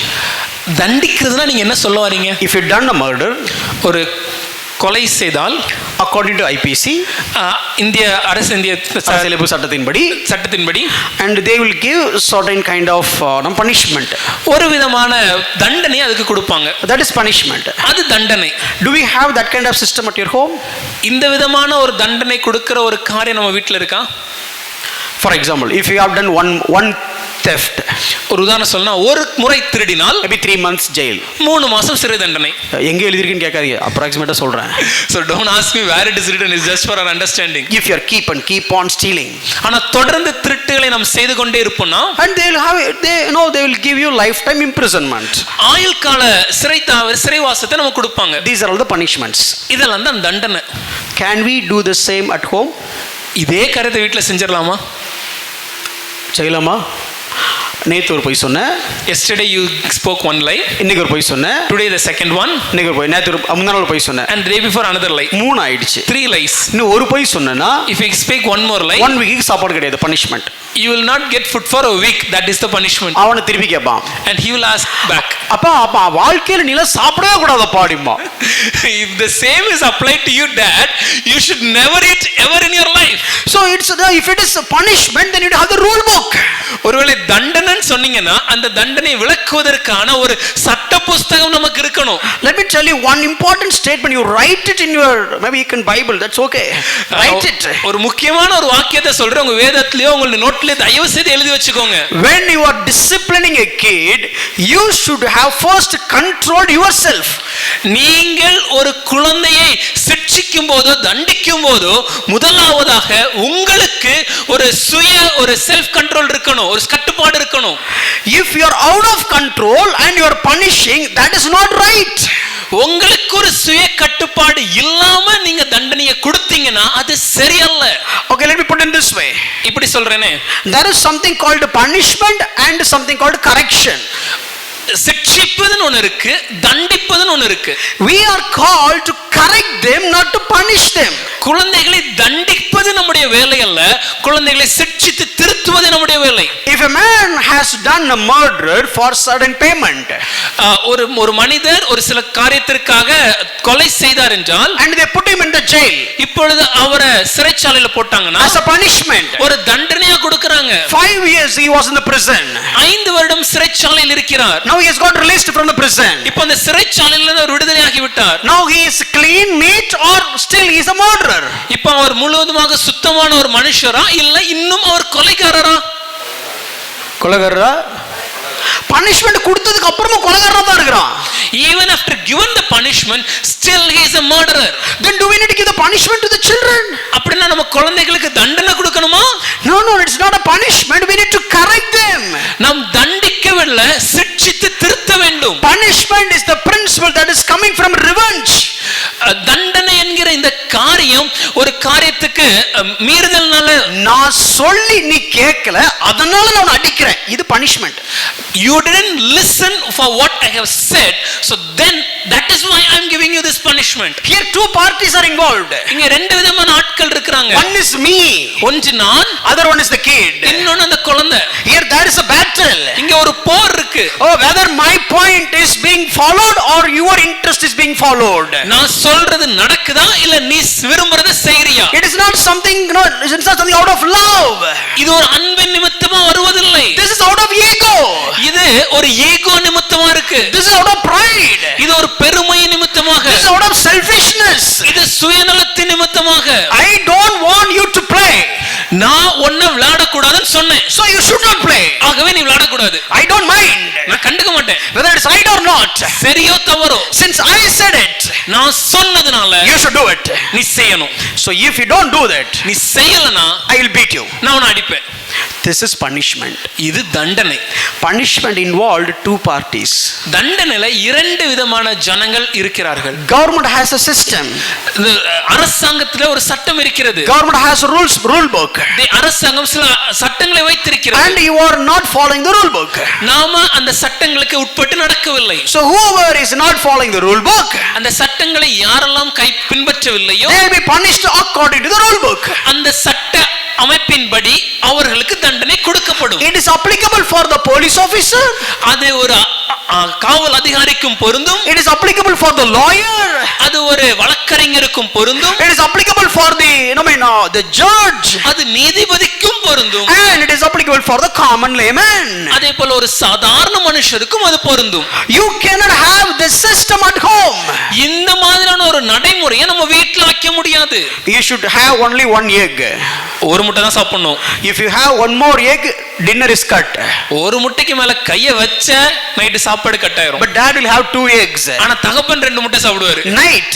ராத்திரியில when you go for the dinner, நீங்க இரவு உணவுக்கு செல்லும்போது he will come. அவர் வருவாரு and take the plate. அந்த plate எடுத்துருவாரு. Dad, you just listen carefully. அப்பா கொஞ்சம் கவனமா கேளுங்க. What did you say in the afternoon? மதியம் நீங்க என்ன சொன்னீங்க? If you eat one egg, ஒரு முட்டை தான் சாப்பிடணும். you will have dinner. அப்படி சாப்பிட்டா தான் நைட் உணவு கிடைக்கும். If you take one more egg, 2 முட்டை சாப்பிட்டா you should not have the dinner. ராத்திரி சாப்பிட கூடாதுன்னு சொன்னீங்க. That is the rule for me. அதுதானே எனக்கு கொடுக்கப்பட்டது. Then what about you? அப்ப உங்களுக்கு மட்டும் So it's hypocrisy. மாய்மாலமா இருக்கீங்களா? Partiality. பட்சபாதமா? Oh, you are irritating me. இல்ல என்ன உதாசீனப்படுத்துறீங்களா? You are not valuing me. என்ன நீங்க வேல்யூ பண்ணலையா? You don't understand my emotions. என்னோட உணர்வுகள் உங்களுக்கு புரியலையா? You don't treat me as a person. ஒரு மனிதனா நீங்க என்ன நடத்தலையா? Where is my rights? என்னோட உரிமைகள் எங்கே? Why are you partial? ஏன் பட்சபாதம்? I am a person. நானும் ஒரு மனுஷன். I am an individual. நான் ஒரு தனித்துவமானவன். I am a child of God. நான் தேவனுடைய குழந்தை. Why don't you treat me equally? சரியான விதத்துல என்னை நீங்கள் ஏன் நடத்த மாட்டேங்கிறீங்க? That is the problem if you punish the children. குழந்தைய தண்டிச்சீங்கன்னா அது இப்படிதான் காணப்படும். But correction is ஆனா திருத்துவது a principle coming out of love and concern. ஒரு அன்பின் நிமித்தமாக அக்கறை நிமித்தமாக நாம் செய்கிற ஒரு காரியம். Parents are called to correct, not called to punish. பெற்றோர்களாகிய நாம் நம்முடைய குழந்தைகளை தண்டிப்பதற்காக அழைக்கப்படவில்லை, அவருடைய வாழ்க்கையை சீர்படுத்த திருத்துவதற்காக அழைக்கப்பட்டிருக்கிறோம். What is the rules? ஐயா அப்படின்னா அதுக்கான நடைமுறைகள் என்ன? Rules to be followed when it comes to correction. என்ன விதமான நெறிமுறைகளை நான் பின்பற்ற வேண்டும் ஒருவரை திருத்துவதற்கு? Correct them if correction is necessary. உண்மையான திருத்தம் தேவைப்படுமாயின் அந்த இடத்துல நிச்சயமாக திருத்துங்க. சும்மா எப்ப பார்த்தாலும் கத்திக்கிட்டே இருந்தா they lose the confidence on you. If you are going to always shout at your child, அந்த குழந்தை உங்க மேல இருக்கிற நன்மதிப்பை இழந்து விடும். Next time even if you tell them something really important, they will not take it seriously. அடுத்த முறை ஒரு முக்கியமான ஒரு விஷயத்தை நீங்க சொன்னா கூட அந்த குழந்தைங்க அது முக்கியமானதா கருதாது. Don't ever correct the children because you are angry, but because of it is right. நான் கோபமா இருக்கிறது நிமித்தமாக உங்க குழந்தைகளை தயவு செய்து திருத்தாதீங்க. ஆனா அந்த திருத்தம் அவர்களுக்கு தேவை என்பதனால அந்த அந்த உரிமை நிமித்தமாக நீங்க திருத்துங்க. Are you all with me? என்னோட இருக்கிறீங்களா? Why we need to hear all these things in the church? ஆமா, இதெல்லாம் நம்ம ஏன் சபையில கேட்கணும்? We can have it in a parental seminar. இதெல்லாம் ஒரு பெற்றோருக்கான கருத்தரங்களை வச்சுக்கலாமே. The context is this. ஆனா இதனுடைய பின்னணியும் என்ன? You cannot live or treat your children like this without being filled by the Holy Spirit. பரிசுத்த ஆவியானவர் நிரப்பப்படாம இப்படிப்பட்ட ஒரு தகப்பனாக ஒரு குடும்பத்துல வாழ்வது முடியாத காரியம். You cannot follow all these things. இந்த காரியங்களை நம்மளால பின்பற்ற முடியாது. Let me tell you one more thing. இன்னொரு விஷயத்தை சொல்கிறேனே. You will never have a personal contest with your kid. உங்க குழந்தையோடு ஒரு தனி மனிதனுக்கு உண்டான ஒருவருக்கொருவரான உறவு உங்களுக்கு அங்க இல்லாமலே போய்விடும். No, the contest போட்டி மனப்பான்மை. மன்னிக்கவும். You should not have a personal contest between your kid. நம்ம குழந்தையோட நம்ம இருக்கும்போது நானா நீயாங்கிற போட்டி நமக்கு குழந்தைக்கு இருக்க கூடாதுங்க. Nice translation. நீயா நானான் போட்டி போட கூடாது. So we should not have a contest one on one with a kid. Let me tell you very plainly. ரொம்ப எளிமையா தெளிவா சொல்றேனே. So whenever, myself and Evangeline will play music and just worship God and conduct the meetings. நானும் என் மகள் இவாஞ்சலினும் இசைக்கருவிகளை வார்த்து தேவனை ஆராதிக்க prepare பண்ணி கொண்டிருக்கும் போது I know she has got skilled and gifted by God. எனக்கு தெரியும் அவளுக்கு தேவன் அந்த கிருபை தாளந்தை கொடுத்திருக்கிறார் என்று. I know I don't have that. எனக்கு இல்லன்னு எனக்கு தெரியும். சில பேருக்கு இயல்பா வருது, சில பேருக்கு வர வைக்கப்படுகிறது. For some it is a natural thing and for some it has to be trained. Yeah, I'm getting trained. நான் அதுல பயிற்சி வைக்கப்படுகிறேன். But we have to do for 4 hours the service. We need to conduct the fasting prayer for 4 hours. அங்க ஒரு சில இடங்கள்ல அந்த உபவாச ஜெபத்தை ஒரு 4 மணி நேரம் நடத்த வேண்டியிருக்கும். I'm 80% I'm depending on her. அதுல நான் 80% அவளை சார்ந்தே காணப்படுவேன். Because I have to speak. ஏன்னா நான் பேசணும். And I have to set the styles in the keyboard. அதே போல அந்த கீபோர்ட்ல ஸ்டைல்ஸ் எல்லாம் செட் பண்ணணும். And I need to sing. பாடணும். I need to play. நான் அத கீத வாத்தியங்களை வாசிக்கணும். I'm not that much expert doing in all that. இதெல்லாம் செய்யக்கூடிய அளவுக்கு நான் ஒரு தேறினவன் அல்ல. Believe me or not, சொன்னா நம்புறீங்களா இல்லன்னு தெரியல. we'll register all the songs. எல்லா பாட்டையும் அங்க சேவ் பண்ணி வச்சுப்போம். She knows which register has which song. என் மகளுக்கு எந்த நம்பர்ல என்ன பாட்டு இருக்குன்னு தெரியும். She'll play guitar. அவங்க கிட்டார் ப்ளே பண்ணுவாங்க. But while I was talking, நான் பேசிக் கொண்டிருக்கும்போது she stretch out her hands. அவங்க கரங்களை நீட்டி She'll set the style. என்ன டியூன் வரணுமோ அந்த ஸ்டைலை செட் பண்ணிட்டு Tone and everything. டோன் எல்லாம் ரெடி பண்ணிட்டு And she'll turn back. அப்படி திரும்பி வருவாங்க. My responsibility is only one thing. என் வேலை ஒரே வேலை தான். Sing and play the chords. பாடிட்டே கார்ட்ஸ் மட்டும் கொடுக்கணும். அவ்வளவுதான் நம்மளால முடியும். That is what I can do. But that this is easy task. இது கொஞ்சம் எளிதான ஒரு காரியம். But before doing that, ஆனா இதை செய்வதற்கு முன்பு there will be a time of practice at home. வீட்டுல ஒரு பயிற்சி நேரம் காணப்படும். You will never know. உங்களுக்கு தெரியுமான்னு தெரியல.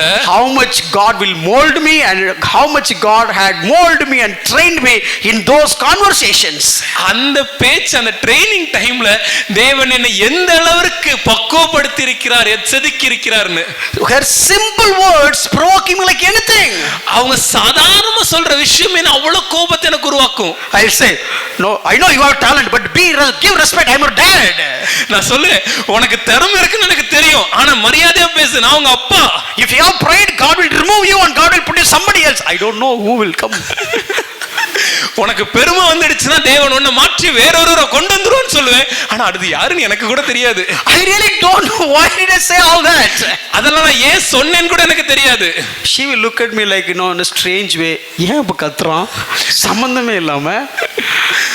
No, Daddy, I didn't mean that. அப்போ அவங்க என்ன அப்பாவியா பார்த்துட்டு why he shouting like this, I didn't mean anything. அத நான் அப்படி யோசிச்சு சொல்லவே இல்லையே. That is not my point. அத நான் சொல்ல வரல. But I have received, I have perceived in that way. ஆனா அந்த வார்த்தைகளை நான் எப்படி எடுத்துக்கொண்டேன், நான் எப்படி பெற்றுக்கொண்டேன்னா I literally have angry. எனக்கு உண்மையாக கோபம் உண்டாகிவிடும். How come she is not so submissive to me when I was saying do this? என் மகள் எனக்கு கீழ்ப்படிந்து ஏன் தாழ்மையா இருக்கவளே, நான் இப்படி செய்யணும்னு சொல்றேன்ல. Oh, because I don't have the skill set that she has. That is the problem. அவர்களுக்கு இருக்கக்கூடிய அந்த திறமை எனக்கு இல்லாததான் இங்க பிரச்சனையா? Contest, personal contest. இங்க தனித்துவமான நீயா நானாங்கற ஒரு போட்டி உண்டாகும். When your kids are being grown up, you will have the same attitude. உங்க குழந்தைகள் வளரும்போது இதே விதமான ஒரு பிரச்சனையை நீங்க சந்திப்பீங்க. நான் பார்க்க வளர்ந்த பையன் எனக்கு அட்வைஸ் பண்றான். The boy who I have raised up, now you have gone up to give advice to me. But you will never know, you became old and he is so strong. ஆனா உங்களுக்கு ஒரு விஷயம் நல்லா தெரியாது, நான் மறந்து விடுகிறது என்னன்னா, நாம் முதியவர்களாகிட்டோம், அவர்கள் வலியவர்களாகி மாறிவிட்டார்கள். And you didn't know much and they have learned much. நாம் அதிகம் அறிந்திருக்கவில்லை, அவர்கள் அநேக காரியங்களை அறிந்திருக்கிறார்கள். You paid their fees. அவர்களுக்கு ஃபீஸ் நாம தான் கட்டணும். You made them learn. அவங்களுக்கு படிப்பு நாம தான் சொல்லி கொடுத்தோம். You sweat in your blood and made them to study. நம்ம ரத்தத்தை வியர்வையா சிந்தி படிக்க வச்சோம். And outcome of the knowledge, அந்த அறிவின் வெளிப்பாடாக they will come up with advice. அவங்க நமக்கே ஒரு அறிவுரை சொல்லி, you are not ready to hear to listen. அத சொல்லும்போது அதை கேட்பதற்கு நம்ம தயாரா இல்ல. அது ஏன் சார் படிக்க வச்சீங்க? Then why did we make them to learn? You did it all, but you are not ready to use that knowledge. எல்லாவற்றையும் நாம் தான் போதித்தோமே, ஆனால் அந்த அறிவை பயன்படுத்துவதற்கு நாம் தயாராக இருக்கிறோம். Personal contest. நீயா நானாங்கற ஒரு போட்டி மனப்பான்மை. And the last point, கடைசியாக severity when it come to correction. அந்த தண்டனையை எந்த அளவுக்கு ஆழமாக செய்கிறோம். அல்லது பிடிக்கலாம். எந்த தப்புக்கு நீங்க ரொம்ப சீரியஸா கரெக்ட் பண்றீங்க? For which mistake I am so serious to correct? I want to make this point very seriously. இந்த காரியத்தை ரொம்ப ஆழமா தெளிவா சொல்லணும்னு ஆசைப்படுறேன். Have you ever corrected them severely because they don't read Bible, they don't study the word of God, they don't pray or they don't obey? Have you ever corrected them severely?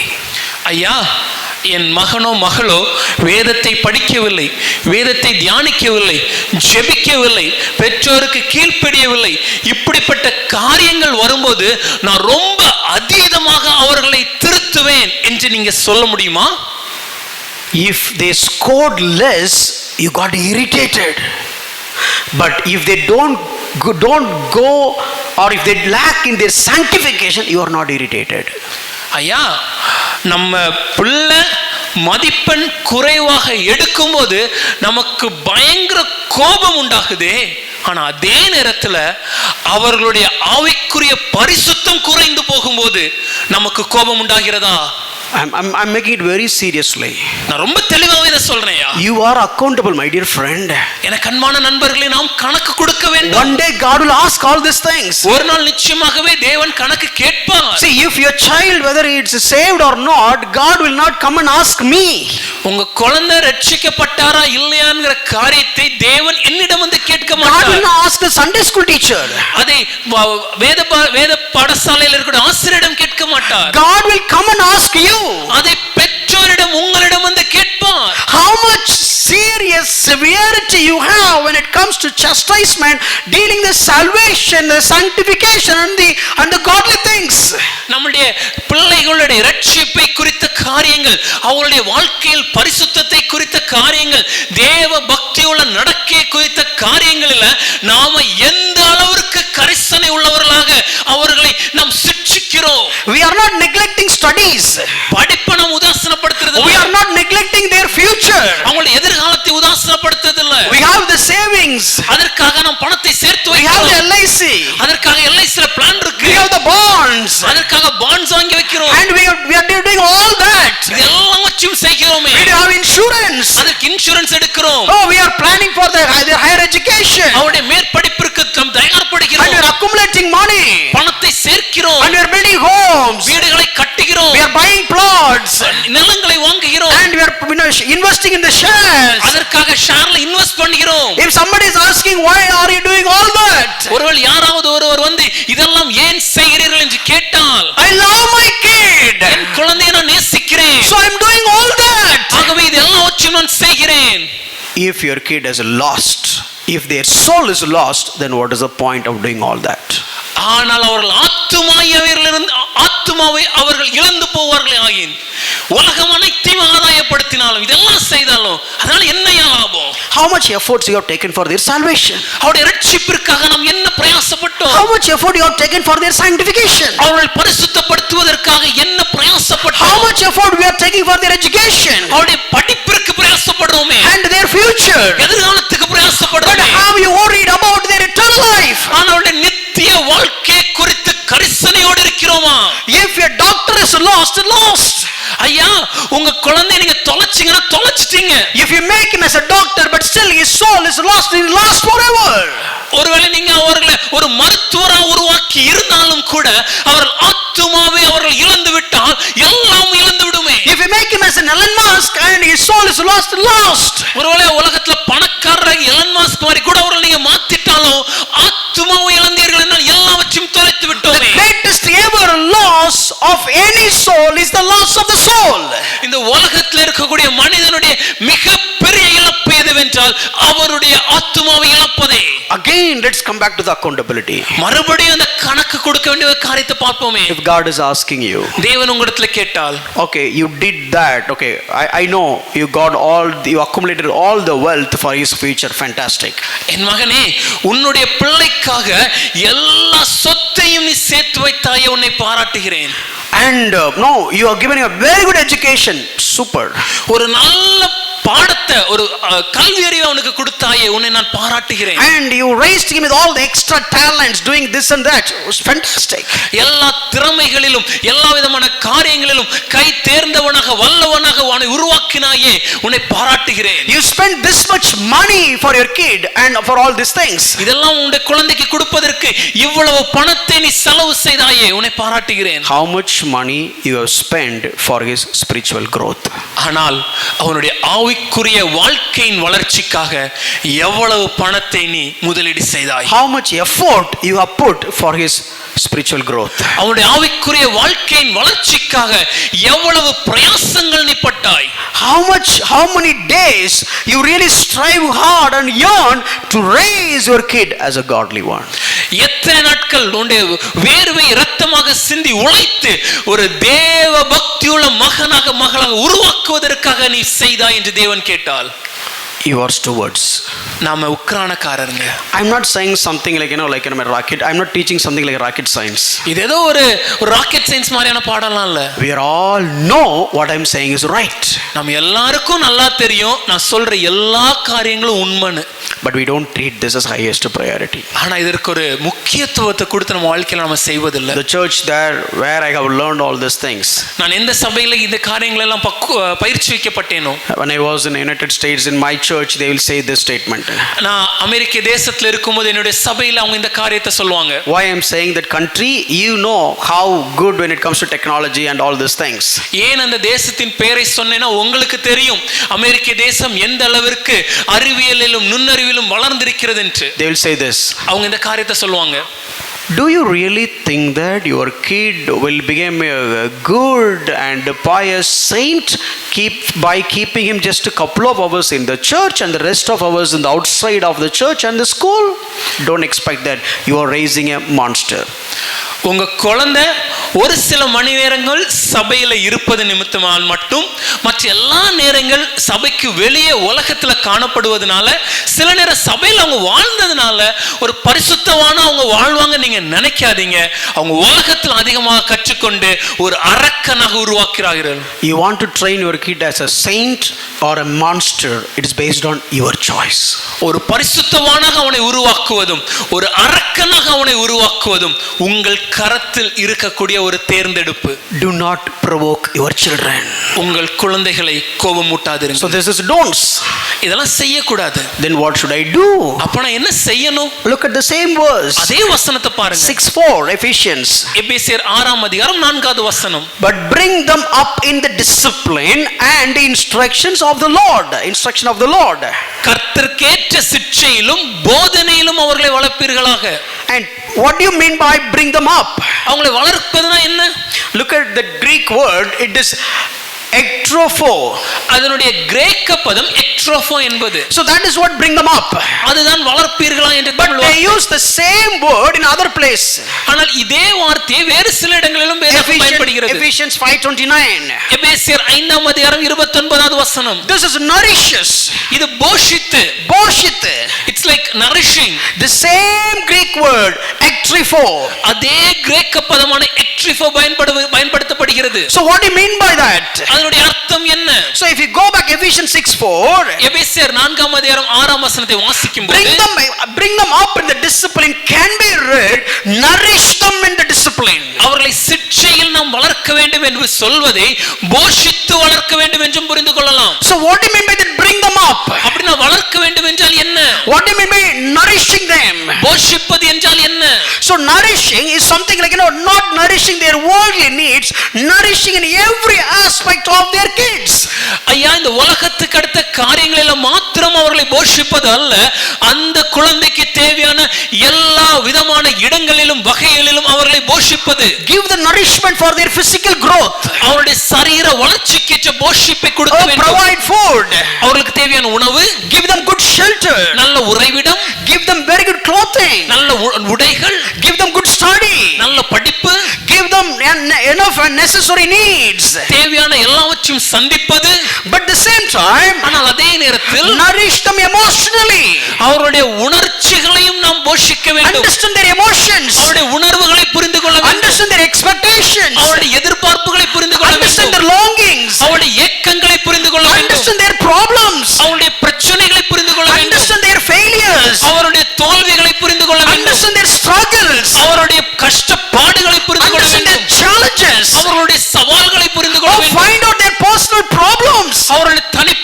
வாழ்க்கையில் சந்திக்கும் கஷ்டங்களை புரிந்து கொள்ள வேண்டும். We are good parents, nourishing them, providing food, shelter, clothing, education, so on, but will never nourish all the other areas. ஒரு நல்ல பெற்றோராக தேவையான உணவு, உடை, உறைவிடம், தேவையான எல்லா காரியங்களையும் சந்திக்கிற பெற்றோராக இருக்கிறோமே, ஆனால் அவருடைய உணர்வுகளையும் உணர்ச்சிகளையும் புரிந்து கொண்டு போஷிக்கிற பெற்றோராக இருக்கிறோமா? For example, ஒரு உதாரணம் சொல்லணும்னா, if my leg is become this much size, இப்ப என்னுடைய கால் இந்த அளவுக்கு பெரியதாக விட்டது என்றால், oh you can come, oh you have strong legs, நீங்க சொல்லுவீங்க ஒரு பலனான ஒரு திடகாத்திரமான கால்கள், oh your leg is just more than not just 5 times of my leg, என்னுடைய கால்களை விட உன்னுடைய கால்கள் 5 மடங்கு பெரிதாக இருக்கிறது. will you do that? Would you say that? ஐயா சொல்வோமா? Oh only the leg is grown up, ஐயா கால் மட்டும் பெருசாயிடுச்சு, or only the middle area is growing up, இல்ல வயிறு மட்டும் பெருசாயிட்டே இருக்கு. this is not a growth, ஐயா இது வளர்ச்சி இல்ல, this is a disease. இது வியாதி.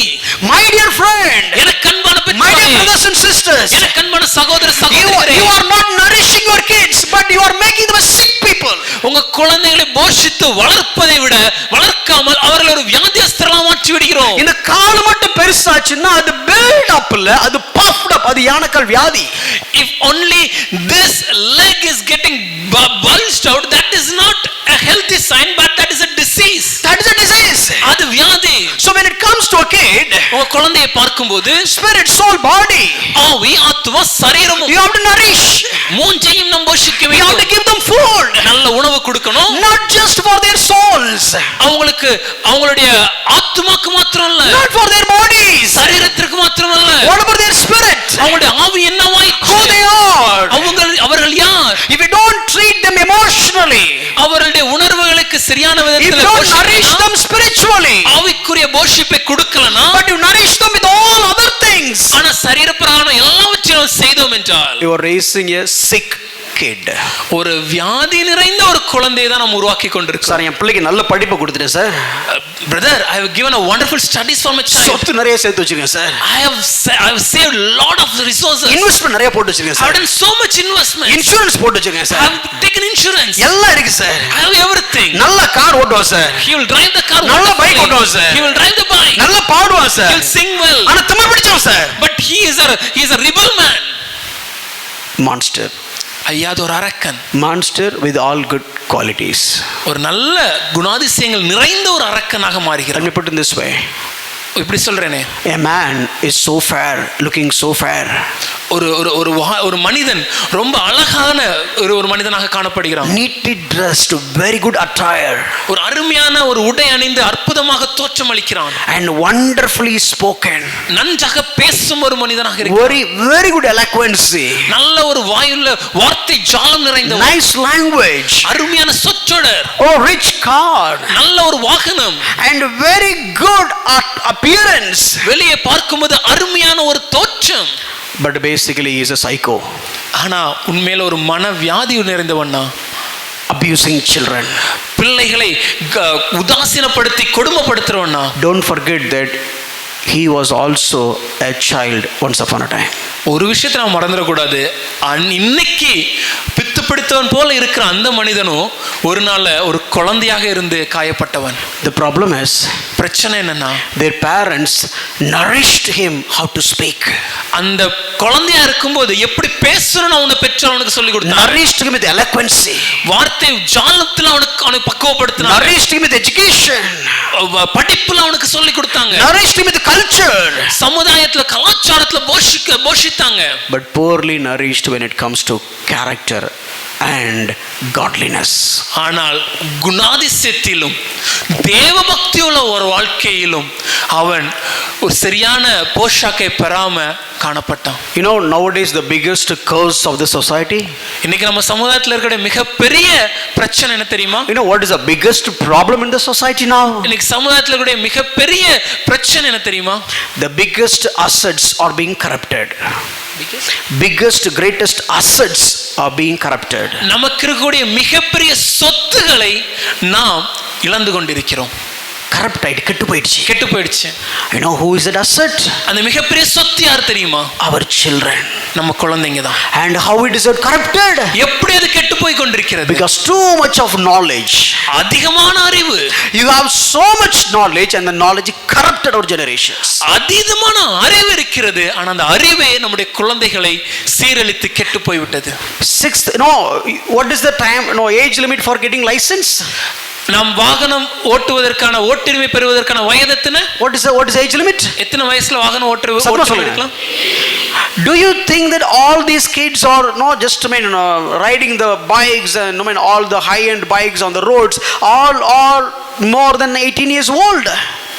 18 வயதுக்கு பின்பாக தான் வாகனம் ஓட்டுரிமை நாம் பெற முடியும். ஆனா நீங்க நினைக்கிறீங்களா இன்னைக்கு நம்ம பார்க்கிற நம்மளுடைய ரோடுகள்ல காணப்படுற இந்த விலை உயர்ந்த பைக்குகளை ஓட்டிக்கொண்டிருக்கிற இந்த பிள்ளைங்க எல்லாம் 18 வயசுக்கு பின்னாடி தான் ஓட்டுறாங்கன்னு?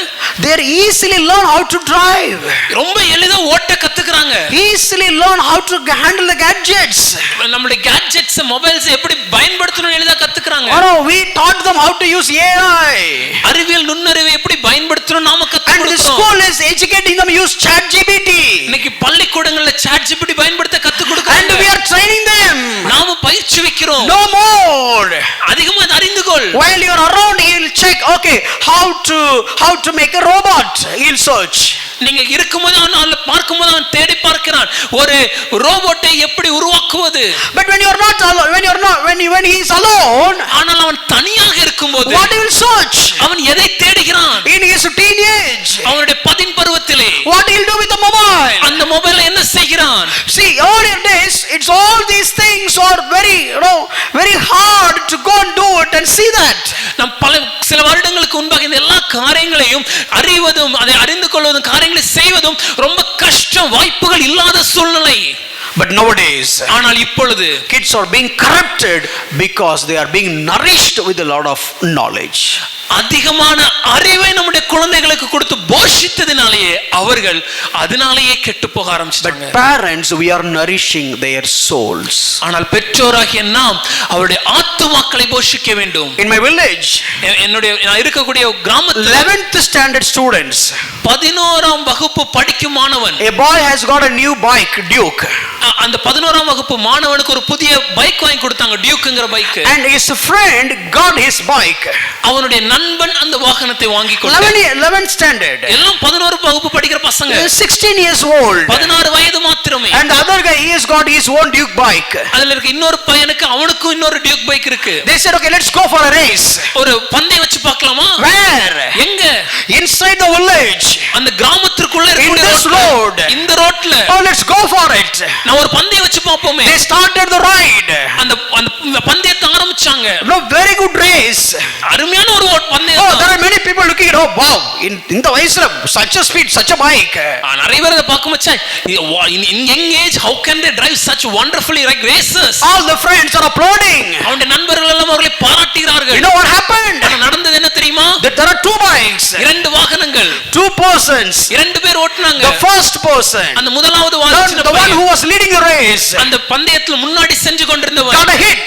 ஒரு விபத்துல சிக்கினான். He slipped. அவன் கீழே விழுந்து விட்டான். The one who was following, ஆனா பின்னாடி வந்தவன், he couldn't control the bike. அவனால வாகனத்தை நிறுத்த முடியல. அவங்க பைக் பந்தயத்துல இருக்காங்க. Another accident over that bike.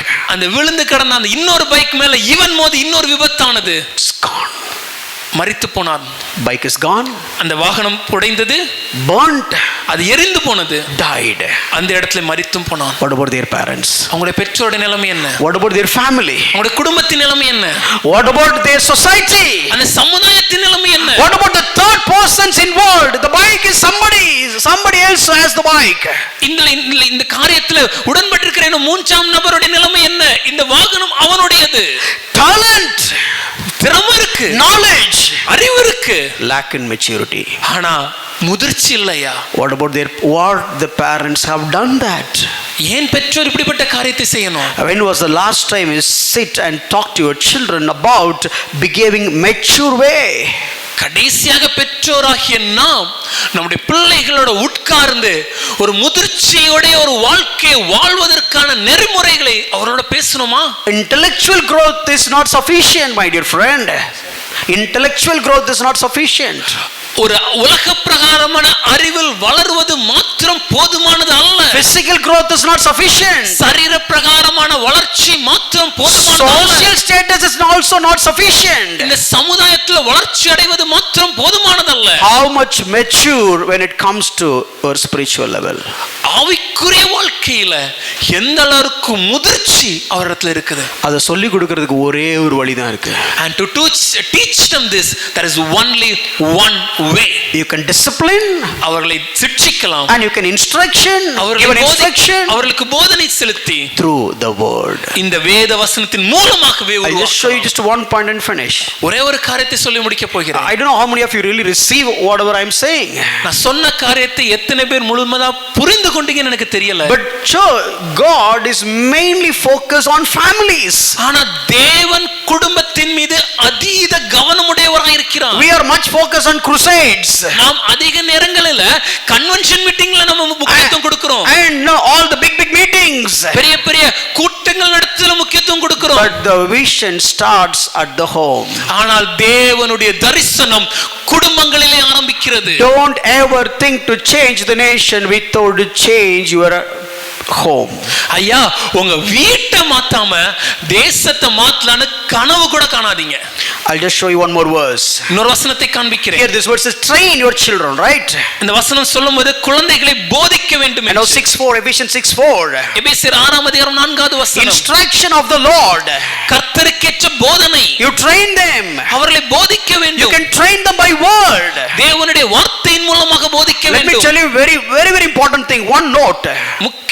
மிக முக்கியமான ஒரு காரியத்தை சொல்கிறேன். Hebrews chapter 12. எபிரேயர் 12வது அதிகாரம். If you read from verse 5 to 11. 5ஆம் வசனத்திலிருந்து 11ஆம் வசனத்தை வாசிப்பீர்களானால் it is talking about chastisement. அது சிட்சிப்பை குறித்து பேசுகிறது. But one Greek word. அதுல ஒரு கிரேக்க பதம் used for training and chastisement. அங்க சிட்சிப்பிற்கும் அதே நேரத்துல போதனைக்கும் பயன்படுத்தப்படுகிறது. You need to know chastisement means you are training the kid.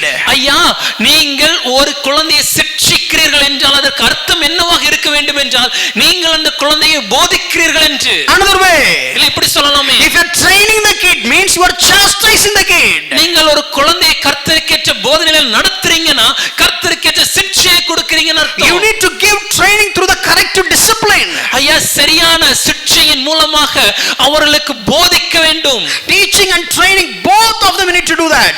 அவர்களுக்கு பயிற்சி வைக்கிறதும் அவர்களுக்கு கற்றுக் கொடுப்பதும் இணைந்து நடக்க வேண்டும். Where you can find these two? ஆனா இந்த ரெண்டு விஷயத்தை நம்ம எங்க செய்ய முடியும்? You can teach, அவர்களுக்கு கற்றுக் கொடுப்பதும் and train, பயிற்சி வைக்கிறதும், instruct, போதிப்பதும், and discipline, அவர்களை சிட்சிப்பதும்.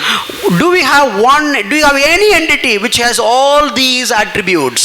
இந்த எல்லா விதமான பரிமாணங்களும் உள்ளடக்கிய ஒரு காரியம் நம்மிடத்தில் இருக்கிறதா? Teaching, கற்றுக் கொடுப்பது, training, பயிற்சி வைப்பது, instructing, போதிப்பது, correcting, சிட்சிப்பது. Paul says you need to do all that. பவுலடிகளார் இது எல்லாவற்றையும் நாம் செய்ய வேண்டும் என்று சொல்கிறார். Please get my point. நான் சொல்றது தயவு செய்து புரிந்து கொள்ளுங்க. You should not provoke. ஐயா, நம்ம கோபப்படுத்த கூடாது. At the same time, ஆனால் அதே நேரம் bring them up. அவர்களை வளர்க்க வேண்டும். In instruction, அவர்களை போதனையிலும், and அது மாத்திரமல்லாமல் and the other one is a discipline. சிட்சையிலும். Where can I get all these things?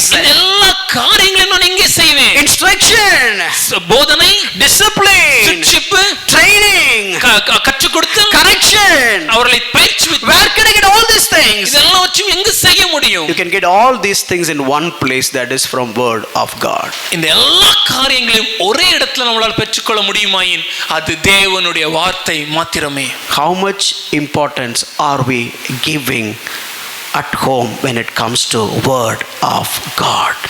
நம்முடைய வீடுகளில் தேவனுடைய வார்த்தைக்கு நாம் எந்த அளவிற்கு முக்கியத்துவத்தை கொடுத்து கொண்டிருக்கிறோம்? பக்கம் பக்கமா போயம் படிக்கிறவங்க குழந்தை 2 வசனத்தை படிக்க முடியல. That is telling you how much you are provoking your children. If our kid who is able to read and memorize pages and pages of poems but not able to read couple of verses in the Bible, அது நமக்கு சொல்லுது நம்முடைய குழந்தை எந்த இடத்துல இருக்குதுன்னு. He can be silent at 8 hours in the school but not even 1 hour at the Sunday school. That tells you how much you are training your kid. நம்முடைய குழந்தையால 8 மணி நேரம் பள்ளிக்கூடத்துல அமைதியா இருக்க முடியுதே, ஆனா 1 மணி நேரம் வேத பாடசாலையில அமைதியா இருக்க முடியலனா அதுவே நமக்கு ஒரு சாட்சியை சொல்லுது. என்னன்னா நம்ம குழந்தை எப்படி உருவாக்குறோம்னு. Your kid is so much displaying, manifesting so much obedience when it comes to teacher and principal, but when it comes to parents, the kids are not manifesting that much obedience and sincerity. That tells you how much you are training your kids. ஐயா, பள்ளிக்கூடத்துல ஆசிரியருக்கும் தலைமை ஆசிரியருக்கும் அந்த அளவிற்கு ஒரு கீழ்ப்படுதலும் பயபக்தியும் இருக்குது. ஆனா அந்த குழந்தையோட பெற்றோராகிய நமக்கு அதே அளவான ஒரு பயப்படுதலும் கீழ்ப்படுதலும் இருக்குதா? அப்படி இல்லைன்னா அதுவே நமக்கு சொல்லுது குழந்தை நம்ம எப்படி வளர்க்கிறோம்னு. You can drill down all these problems. இந்த எல்லா பிரச்சனையும் நீங்கள் சோதித்து பார்த்தீங்கன்னா, resolve all these problems. இது எல்லா பிரச்சனைக்கும் தீர்வு only one thing you need to do. ஒரே ஒரு காரியத்தை நாம் செய்ய வேண்டும். Nourish them with word of God. தேவனுடைய வார்த்தையினால் அவர்களை போஷிக்க வேண்டும். You can miss to teach anything and everything. இந்த உலகத்துல நீங்க எதனாலும் சொல்லிக் கொடுக்க தவறு இருந்தாலும் சரி, but if you teach the word of God, ஆனா கர்த்தருடைய வார்த்தையை சரியா சொல்லிக் கொடுத்தீங்கன்னா, you are raising a saint. ஒரு பரிசுத்தவானாக நீங்க அவளை உருவாக்குறீர்கள். Let me reiterate that. நான் மறுபடியும் சொல்கிறேன். You are teaching the kid everything except the word of God. You are raising a monster. இந்த உலகத்துல இருக்கிற எல்லாவற்றையும் நீங்கள் உங்கள் குழந்தைக்கு சொல்லிக் கொடுத்தாலும் தேவனுடைய வார்த்தையை கொடுக்கவில்லை என்றால் ஒரு அரக்கனாக அவர்களை உருவாக்கி கொண்டிருக்கிறீர்கள். எஸ், ஆமாங்க. அந்த அரக்கன் வெளியில தெரியாம இருக்கலாம், ஆனா உள்ளுக்குள்ள அரக்கன். Maybe the monster is not seen and manifested outside, but inside he is a monster. Recent past, சில நாட்களுக்கு முன்பு there was a mom. ஒரு அம்மா இருந்தாங்க. Her husband is working in abroad. அவங்களுடைய கணவர் வெளிநாட்டுல வேலை செய்தாங்க. And this mom is shouting his son for not clearing the exam. அந்த தாயார் அந்த மகனை பரீட்சைகளை தோல்வி அடைந்ததற்காக அவன் மேல சத்தம் போட்டாங்க. And they were sleeping in the same room. அவங்க ஒரே அறையில தூங்கி கொண்டிருந்தாங்க. You know what he did? இப்போ அந்த குழந்தை அந்த பையன் என்ன செய்தான் தெரியுமா? While her mom was sleeping, அவங்க அம்மா தூங்கும்போது he killed her. அந்த பையன் அவங்க அம்மாவை கொலை செய்தான். And packed her. அவனை பேக் பண்ணி, her mom was not sleeping with her son, but her mom was sleeping with a monster. அவங்க அம்மா நினைச்சிருக்கலாம் நான் என் மகனோட படுத்திருக்கிறேன்னு. ஆனா உண்மை என்னன்னா அவங்க அம்மா அன்னைக்கு ஒரு அரக்கனோட இருந்தாங்க. You will never know. உங்களுக்கு உண்மையா தெரியாதுங்க what you are really raising inside the kid. அந்த குழந்தைக்கு உள்ளான இருதயத்தில் நாம் யாரை உருவாக்கி கொண்டிருக்கிறோம். outside you can see a very good scorer. வெளியே பார்க்கும்போது நல்ல மதிப்பெண் பெற்ற ஒரு பையனை நாம் பார்க்கிறோம். a good singer, நல்ல பாடகர், good orator, நல்ல பேசுகிற பேச்சாளர், looking so smart, பார்ப்பதற்கு அருமையான தோற்றம், so much skillful, அதிக திறமைகள். you will never know who is really inside. ஆனா அந்த குழந்தைக்கு உள்ளாக அவன் எப்படி இருக்கிறான் என்பதை நாம் அறியாமல் இருக்கிறோம். I know many of you may not comfortable to hear all these things. இந்த காரியத்தை இன்னைக்குள்ள செய்தியை கேட்கும்போது உங்கள சிலருக்கு இது கம்ஃபர்ட்டபிளா இல்லாம இருக்கலாம். no illustrations, பெருசா இந்த கதைகளும் இல்ல, no jokes, எந்த ஜோக்ஸும் இல்ல. it is all complete script. முழுவதுமாகவே வசனமும் எழுதி ப்ரிப்பேர் பண்ண ஸ்கிரிப்ட் மாத்திரமே. I determined to do that. ஆனா இத மாத்திரமே என்று பேசணும் நான் முடிவெடுத்தேன். I can add jokes here and there. என்னால இதுக்கு இடையில சில ஜோக்ஸ் சொல்ல முடியும். This is so serious. ஆனா இது ஜோக் பண்ண வேண்டிய நேரம் இல்ல, இது முக்கியமான நேரம். My dear parents, எனக்கு அன்பான பெற்றோரே, what you are speaking at your home, உங்க வீட்ல நீங்க என்ன பேசுறீங்களோ, what you are discussing at your home, உங்க வீட்ல எதை கலந்தாலோசிக்கிறீங்களோ, how you behave with your wife, எப்படி உங்கள் மனைவியோடு நீங்கள் நடக்கிறீர்களோ, how you behave with your husband, எப்படி உங்கள் கணவரோடு நடக்கிறீர்களோ, how you behave with your relatives, எப்படி உங்க சொந்தக்காரரோடு இருக்கிறீங்களோ, how you speak, எப்படி பேசுறீங்க, how you behave, எப்படி நடக்கிறீங்க, all the things that you do at home, உங்க வீட்ல நீங்க செய்கிற எல்லா காரியங்களும், don't think that all these things nobody is watching. ஐயா யாருமே இத பார்க்கல நீங்க நினைக்காதீங்க. You may think that okay, nobody knows. ஒரு நீங்க நினைக்கலாம் இது யாருக்கும் தெரியாதுன்னு. all these things are secret investments. ஆனா இது எல்லாமே நிச்சயமாகவே ஒரு உங்களுடைய குழந்தையோட இருதயத்துல நீங்க போடுற முதலீடுகள். one day it will grow. ஒரு நாள் அது வளரும் ஐயா. maybe in your lifetime you will see this monster, or maybe after your lifetime other people will see him as a monster. ஒருவேளை உங்களுடைய வாழ்நாட்கள்ல அந்த அரக்கனை நீங்கள் பார்க்க நேரிடலாம். இல்லை என்றால் உங்கள் வாழ்நாட்களுக்கு பின்பாக மற்றவர்கள் அந்த அரக்கனை சந்திக்க நேரிடலாம். Are you all with me? என்னோட இருக்கிறீங்களா? How many of you really like this sermon? எத்தனை பேருக்கு இன்னைக்குள்ள செய்தி பிரயோஜனமா இருந்துச்சு? I am preaching this because I love your children. நான் இதை ஏன் பிரசங்கிக்கிறேன்னா உங்களுடைய குழந்தைகளை நான் அதிகம் நேசிக்கிறேன். The vision of this church is, caring about your children. இந்த சபையுடைய தரிசனம் உங்களுடைய குழந்தைகளை மேல் அதீத அக்கறை இருக்கிறது. I feel so bad for the people those who have missed this service. இன்னைக்கு ஆராதனையில பங்கெடுக்க முடியாதவர்களை நினைக்கும்போது நான் அதிகமாக வருந்துகிறேன். But these are all the very important topics which you dealt for past 3 weeks, 3 to 4 weeks. ஆனால் கடந்த 3-4 வாரங்களாக நாம் கற்றுக்கொண்ட முக்கியமான போதனைகள் இவைகள். The very first institution that God has established is a family. தேவன் முதலாவதாக உருவாக்கிய கட்டமைப்பே குடும்பம். If the family is rotten, then everything will be screwed up. ஐயா, குடும்பம் சிதஞ்சடிச்சுனா எல்லாமே சீரழிஞ்சிரும். Okay, let me just finish this. இதோட முடிக்க விரும்புகிறேன். Discipline them, but discipline them with love. அவர்களை சிட்சிக்க வேண்டும், ஆனால் அன்போடு சிட்சிக்க வேண்டும். If you don't care to discipline them, which means you don't care about their well-being. ஒருவேளை அவர்களை சிட்சிக்க நாம் தவறி விட்டோம்னா அதுக்கு அர்த்தம் என்னன்னா அவருடைய நல்வாழ்க்கை குறித்து நமக்கு அக்கறை இல்லை என்று. Before you instruct them, make sure that you are following. அவர்களுக்கு ஒரு போதனையை கொடுப்பதற்கு முன்பாக அந்த போதனையை நாம் கடைபிடிப்பது அவசியம்.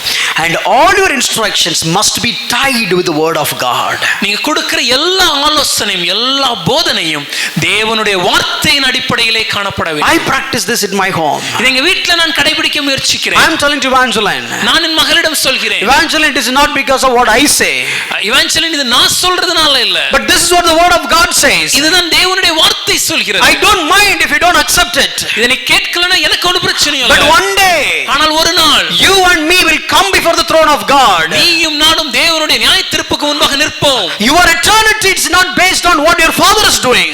உன்னுடைய எதிர்காலம், உன்னுடைய நித்திய வாழ்க்கை உன்னுடைய தகப்பனார் என்ன செய்கிறார் என்பதை பொறுத்தது அல்ல. Whether you are going to hell or heaven, it depends on you. பரலோகமா நரகமா என்பது உன் கையில். So you need to choose life. நீ நன்மையை வாழ்வை தேர்ந்தெடுத்துக்கொள். This is what word of God says. இதுதான் தேவனுடைய வார்த்தை சொல்கிறது. If your dad says anything against the word of God, don't obey. But if your dad says everything aligned to the word of God, don't dare to disobey. உங்களுடைய தகப்பனார் தேவனுடைய வார்த்தைக்கு விரோதமா ஏதேனும் காரியங்களை சொல்வாரையாயின் அதற்கு நீங்கள் கீழ்ப்படியாமல் இருக்கலாம். ஆனால் தேவனுடைய வார்த்தைக்கு ஒத்த ஆலோசனை உங்கள் தகப்பன் உங்களுக்கு கொடுத்தாரேனால் அதற்கு கீழ்ப்படிய தயவு செய்து தவறி விடாதீர்கள். And my dear friend, எனக்கு அன்பான நண்பர்களே, you all know this one scripture. நம்ம எல்லாருக்கும் இந்த ஒரு வசனம் தெரியும். Somebody is become a stumbling block for someone.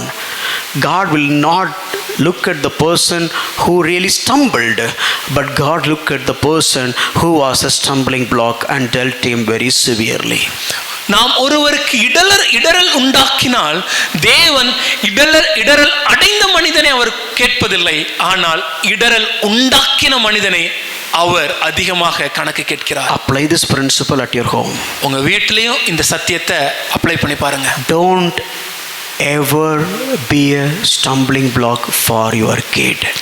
எந்த சூழ்நிலையிலும் நம்முடைய பிள்ளைங்களுக்கு நாமே ஒரு இடரலா மாறிவிடக் கூடாது. If I speak nonsense, நான் தவறானவற்றை பேசினால் and my kid is watching, என் குழந்தை அதை பார்க்கிறது, and my kid goes and speaks nonsense, என் குழந்தை வெளியே செல்லும்போது தவறானவற்றை பேசுகிறது, God watches that.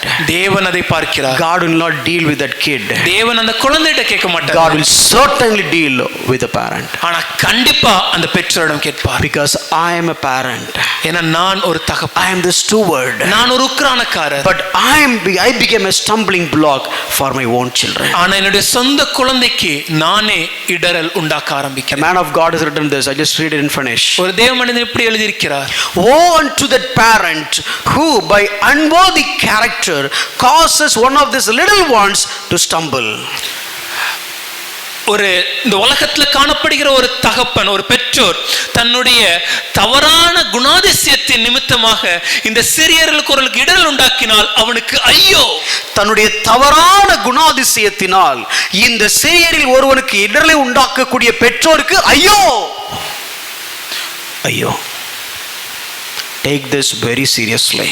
இந்த காரியத்தை ரொம்ப ஜாக்கிரதையா எடுத்துக்கோங்க. It were better for him that a millstone were hanged about his neck and that he will be drowned in the depth of the sea. ஒரு இயந்திரக்கல்லை கட்டி அவனை கடலின் ஆழத்துல எரிந்து விடுவது நலமா இருக்கும் வேதம் சொல்லுது. I know it is hard. இது கடினமா இருக்குங்கிறது எனக்கும் தெரியும். I know it is hard teaching. இது ஒரு கடினமான சத்தியமே. But it is true. ஆனால் இது சத்தியமானதே, உண்மையானது. How do I harmonize that? அப்ப இதை எப்படி புரிந்து கொள்வது? How do I do that? எப்படி செய்வது? That is where you need to be filled by the Spirit of God. இந்த இடத்துல தான் பரிசுத்த ஆவியானவரின் பலனால நாம் நிரப்பப்பட்டிருக்க வேண்டும். Don't deal the kid by the way you understand. நமக்கு புரிந்து கொண்ட விதமாக நம்முடைய குழந்தைகளை நாம் கையாளக்கூடாது. Don't chastise your kid based on your knowledge. நம்முடைய அறிவின்படியாக நம்முடைய குழந்தைகளை நாம் சிட்சிக்க கூடாது. Being filled by the Holy Spirit. பரிசுத்த ஆவியால் நிரப்பப்பட்டு Call out God. தேவனுடைய பலனை பெற்று. When the kids are irritating, குழந்தைங்க உங்களை இரிட்டேட் பண்ணும்போது, when the kids are behaving nonsense, குழந்தைங்க தப்பான விதத்துல நடக்கும்போது, don't take the stick and go and spank them. உடனே கம்பு எடுத்துட்டு போய் அடிக்காதீங்க. Pray. ஜெபிங்க. God gave me the wisdom. தேவனே எனக்கு ஞானத்தை கொடுங்க. God fill me with the Holy Spirit. பரிசுத்த ஆவியானவரே என்னை நிரப்புங்க ஆண்டவரே. Holy Spirit is not for jumping and clapping. பரிசுத்த ஆவியானவர் ஏதோ கை தட்டுறதுக்கோ குதிக்கிறதுக்கோ இல்லங்க. The love, அன்பு, gentleness, அந்த சாந்தம், kindness, அந்த அன்பினால் வெளிப்படுகிற அக்கறை, perseverance, விடாமுயற்சி, all these attributes you cannot generate by your own. இந்த எல்லா காரியங்களையும் சுயத்தினால நம்மளால உருவாக்க முடியாது. The long suffering, அந்த விடாமுயற்சினால உண்டாகும் அந்த long suffering, all these things you really need from the Spirit of God. இதெல்லாம் செய்வதற்கு பரிசுத்த ஆவியானவரின் பலன் நமக்கு வேண்டும். Make it as a habitual thing in your home. உங்க வாழ்க்கையில உங்க வீட்ல இது ஒரு பழக்கமாக மாற்றுங்க. When some tension is started coming out, ஒரு விதமான சலசலப்பு உண்டாகும் போது, when the situation is not right, சூழ்நிலைகள் மாறுதலாகும் போது, pray. ஜெபிக்க ஆரம்பிங்க. Spirit of God, ஆவியானவரே fill me. என்னை நிரப்புங்க. Give me strength. பலனை கொடுங்க. Give me wisdom. ஞானத்தை கொடுங்க. Give me kindness. எனக்கு சாந்தத்தை கொடுங்க. Give me meekness. எனக்கு பொறுமையை Give கொடுங்க. me wisdom. ஞானத்தை கொடுங்க. Give me the knowledge to deal this according to the word of God. தேவனுடைய வார்த்தையின்படி இந்த காரியத்தை செய்வதற்கு தேவையான ஞானத்தை, அறிவை கொடுங்க. Spirit of God, remind the word of God. பரிசுத்த ஆவியானவரே உம்முடைய வார்த்தை எனக்கு நினைப்பூட்டுங்க. Lead me into the truth. சத்தியத்திற்குள்ளாக என்னை நடத்துங்க. So that I can apply the truth. ஆகவே சத்தியத்தை நான் அபியாசப்படுத்தி, And strengthen me. என்னை பலப்படுத்தி, When I being filled with the power of the Spirit of God, I will become a witness. பரிசுத்த ஆவியின் பலனால் நான் நிரப்பப்பட்டு ஒரு சாட்சியாய் வாழ Oh, முடியும். here in this situation, இந்த சூழ்நிலையிலும் oh, my kids are rebelling, doing things against me. என்னுடைய குழந்தைகள் எனக்கு விரோதம் முரட்டாட்டம் பண்றாங்க. They are doing against the things of God. தேவனுடைய வார்த்தைக்கு விரோதமான மீறுதல். Now I have to deal it. இப்ப நான் அதை சரி செய்யணுமே. I don't want to deal with the worldly wisdom. உலக அறிவின்படி செய்ய நான் விரும்பவில்லை. I don't want to deal like my parents. ஒரு உலகத்தில் இருக்கக்கூடிய பெற்றோர் போல் செய்ய விரும்பவில்லை. But I want to deal according to the word of God. ஆனா தேவனுடைய வார்த்தையின்படி செய்ய You விரும்புகிறேன். remind me. எனக்கு நினைப்பூட்டுங்க. You strengthen me. பலன் கொடுங்க. Give me the dunamis power to handle the situation. அந்த தேவனுடைய பலனை எனக்கு கொடுத்து இந்த காரியத்தை செய்வதற்கு பக்குவப்படுத்துங்க. You will never know. You will get just a spark that will resolve all the problems. தேவன் கனத்தில் உங்களுக்கு கொடுக்கிற ஒரு சின்ன ஒரு காரியம், உங்க மனதில் போடுகிற காரியம் இந்த மொத்த பிரச்சனையும் தீர்க்கும். I'll take 2 minutes with an illustration finish. ஒரு 2 நிமிடங்கள் ஒரு எடுத்துக்காட்டை சொல்லி முடிக்கிறேன். I was preparing this sermon yesterday. இந்த காரியத்தை நேற்று நான் தயார்படுத்திக் கொண்டிருந்தேன். Day before yesterday, Angelin put her leg in the chair and his nail has squeezed.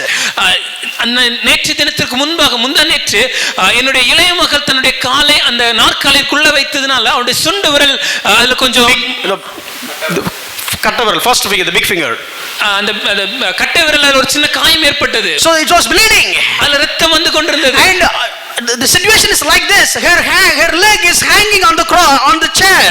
அந்த நாற்காலில அவருடைய கால் மாட்டிக்கொண்டது. I was literally tensed because one leg on the chair and one leg she couldn't hold it on the ground. ஒரு கால் நாற்காலில மாட்டி இருக்கு, இன்னொரு காலால அவளை தரையில ஊன முடியாத அளவுக்கு உயரத்துல இருக்கிறாங்க. I was sitting on top of her leg. I didn't understand that first. எனக்கு நான் அவளுடைய காலை பிடித்து கொண்டிருந்தாலும் எனக்கு அது முதல்ல புரியல.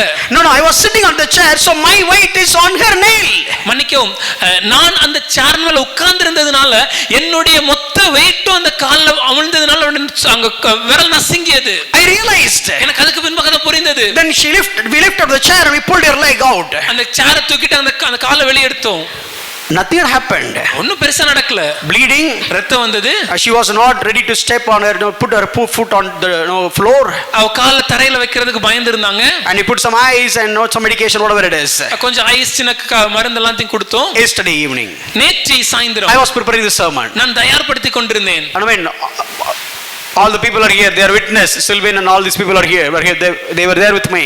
நேத்து மதியம் கூட இருந்த இவங்க எல்லாம் கூட இருந்தனால நாங்க அதை பார்த்தோம் என்ன நடந்ததுன்னு. At one point of time, ஒரு நேரம் வரும்போது she hold her leg like this. அவங்க காலை அப்படி தூக்கி வச்சுக்க ஆரம்பிச்சிட்டாங்க. She refused to put her leg down. அவங்க காலை தரையில வைக்கிறதுக்கு முடியாதுன்ட்டாங்க. And she was keep on crying. தொடர்ந்து அழ ஆரம்பிச்சிட்டாங்க. I thought must be a fracture. எனக்கு ஐயோ எலும்பு முறிவு ஏற்பட்டிருக்குமே நான் முடிவு செய்தேன். Immediate imagination. உடனே அடுத்து என்ன பண்ணணும்? Admit in the hospital. Hospital admit செய்யணும். What about tomorrow Sunday service? நாளைக்கு சர்வீஸ் என்ன பண்றது? What about Sunday school? Sunday school என்ன பண்றது?